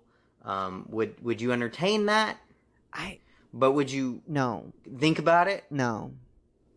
Would you think about it if I was exactly what you needed to make the lineup perfect? Yes, okay. in that very narrow scenario, yes. Can we talk about my Chicago White Sox for a moment? Could we? Sure. Okay. As you know, baseball season is happening. And you yourself, fan of the Pittsburgh Pirates, right? Yes. Right. From Pittsburgh. I don't like Tony La Russa, the grandmotherly-looking manager for the White Sox. We've talked about him. I've talked about him on your show before. I don't like him. He was pulled over. I think I may have mentioned this. He was pulled over by Arizona Highway Patrol, and he was drunk, really drunk, and instead of just being a normal person and just being like, well, you got me, which me and Dave has done. I watch your show enough to know that me and Dave has done that. He said to let him go because he was a Hall of Fame baseball person, brother. Like, he said, brother to the officer. Like, he calls people brother. Like, who says brother? Like, with it, I don't even call my brother. Like, I call him my brother, but I don't call him my brother. You know? Unless he said, like, brother, and then, like, if he did, then the online article that I read should have typed it out that way, right? Or the police officer should have said it. Because, like, there is a difference between, like, oh, you're my brother, and, like, you're my brother. Like, but I'm thinking that Tony La Russa, who looks like a grandmother, who doesn't like anyone that's not white, he's racist. Also, he's, like, classist. I'm guessing that he probably said, like, brother. Like, I'm a Hall of Fame baseball person, brother. And what is a Hall of Fame baseball person? Like, is that... It's very inclusionist of him. So he's not sexist, I guess. He's just racist and classist. But he's not sexist because he's a Hall of Fame baseball person. Acknowledging that you can be any gender or person and work in baseball. So I guess we hate him in this column. And in this column, he is a person and not a Hall of Fame baseball guy. Or man, or dude, or... What he should have said was manager. Because Tony La Russa as a player... No. Not a Hall of Famer. Tony La Russa as a manager... I don't actually think he should be a Hall of Famer. Oh, I don't know. We all knew Mark McGwire was cheating. I'm sure his manager did. That's how you got it, brother. Like, that's how you became a Hall of Fame baseball person, was because you supervised some dude juicing the fuck up. So, like, he had, like, back knee on top of back knee. He had pimple knee on back knee. Like, come on, man. That's not... He should not be in the Hall of Fame. He just shouldn't. He shouldn't. And I've been advised by my brother to stop there of saying things about Tony La Russa. And but here's the... I hope he... Look, I don't think that Jerry Reinsdorf, the owner of the Chicago White Sox, and I'm sorry, everyone is probably checked out of your show at this point. I don't know. But the owner of the Chicago White Sox, my Chicago White Sox, they're not actually mine. That I just like, I'm renting space and liking the team since 1983, right? But the actual owner of the Chicago White Sox is Jerry Reinsdorf, who was a friend of my great uncle. So, familial connection. If he watches this show, if Jerry Reinsdorf watches this show, please fire Tony La Russa. Please, for me, for my father, for my brother, for my mother, for all White Sox fans. No one wants Tony La Russa. No one. And renaming... I'll get to that in a second. Anyway, the players also don't want Tony La Russa. This is a really good team. And he's a really bad manager. Like, he's really bad. Like, how so? He doesn't know the rules. What? And people are watching and they're probably like, you're making that up, David. No. Actually, baseball went with a whole bunch of new rules this year. Like, rules that I disagree with, personally. For the COVID season that we're in, right? Yeah. I don't like the rules, but if I was the manager of the Chicago White Sox or any Major League Baseball team, I would learn the new rules so I could manage with those rules instead of just ignoring them and pretending like they didn't exist. That's not how you be a good manager. by ignoring rules that are there. Not good grammar. You need to know the rules of the game. Mm-hmm. Or have someone on your staff, like a rule guy. Name him like Sam. Name him. I mean, you can call him Sam. He probably has a name. You can call him Sam if you want. Sam the rule guy, right? And he's like, oh, nope, actually there's a new rule because of COVID this year. We're going to have to do it like this. Like starting a guy on second base in extra innings. I think that's a rule. Here's the thing. I don't know because it's a dumb rule. And I, David Shapiro, am not the manager of the Chicago White Sox. Therefore, I do not hold myself to the same standard that I would hold the manager of the Chicago White Sox to. Who should it be? I'm glad you asked. It should be Ozzie Guillen, the greatest manager in Chicago White Sox history. Yes, that's correct. You're biased. Who should also be a Hall of Fame baseball person. Yeah. But as a manager, now, granted, Ozzie Guillen was a phenomenal player. My favorite of all time. I will just acknowledge my bias. But as a manager, he is the greatest that we've ever had on the south side of Chicago. And he should be the manager. And I hope Jerry Reinsdorf is watching. And I hope that this moves him to fire Tony La Russa and hire Ozzie Guillen. Because this is a really good team. And this team could win the World Series. And I personally need that. Because last time the team won the World Series, a girl fell in love with me. And my life started going down a really good trajectory. So, weirdly, personally, I would appreciate it if this team could also win the World Series. Because in years the White Sox win the World Series, good things happen to me. So, I've only fallen in love with the girl once and married her. And it happened to really heat up in 2005 when they won the World Series. Which major news outlets don't even remember they won the World Series, but they did. We have a ring on the south side of Chicago. It's fantastic. This has been 8 minutes of me talking about my baseball team, and probably killing your viewership. I'm so sorry, Suzette.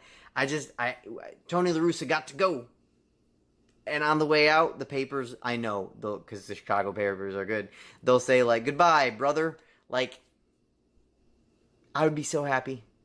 Okay, thank you, Suzette. You're welcome. For letting me soliloquy. You did. We should watch a baseball game together sometime. I'm trying to be nicer to you. People think that the animosity between us is real. It's not. It's fake. I appreciate you. You appreciate me. I do. Your hair does look better since Liz was helping you out.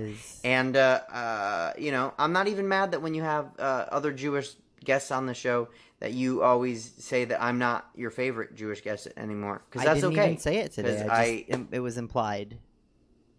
You're not my favorite Italian on the show, usually. So, okay. We're even. Fair. We like each other. That's all I got. And take care, okay? Have a good night. You too, David. I'll talk to you later. Okay, have a good night. Be safe. Bye. That's the show, everybody. Thank you to Clifton Ellison. Thank you to David Shapiro, but mostly thank you to Jesse. Thank you to Liz Glazer. You can see her tomorrow night. We miss Chelsea tonight. Love you, Chelsea. Miss you. You're one of my favorite people also. You can catch Liz and Chelsea tomorrow on Who Wrote This Shit Live, 6 p.m. Pacific, 9 p.m. Eastern, WWTS Live. We'll be back on the Suzette Veneti Show next week at 5:03 on June 6th. Big things planned for June, so check in and see you then. Thanks for tuning in. Bye.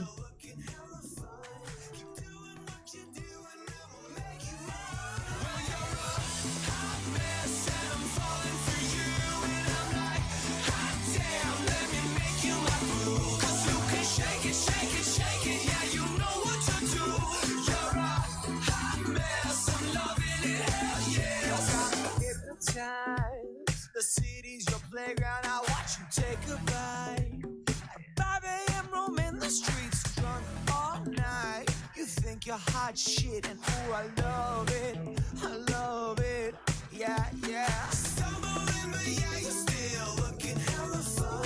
Keep doing what you're doing, and we'll make you mine. Hot mess, and I'm falling for you, and I'm like, hot damn, let me make you my boo.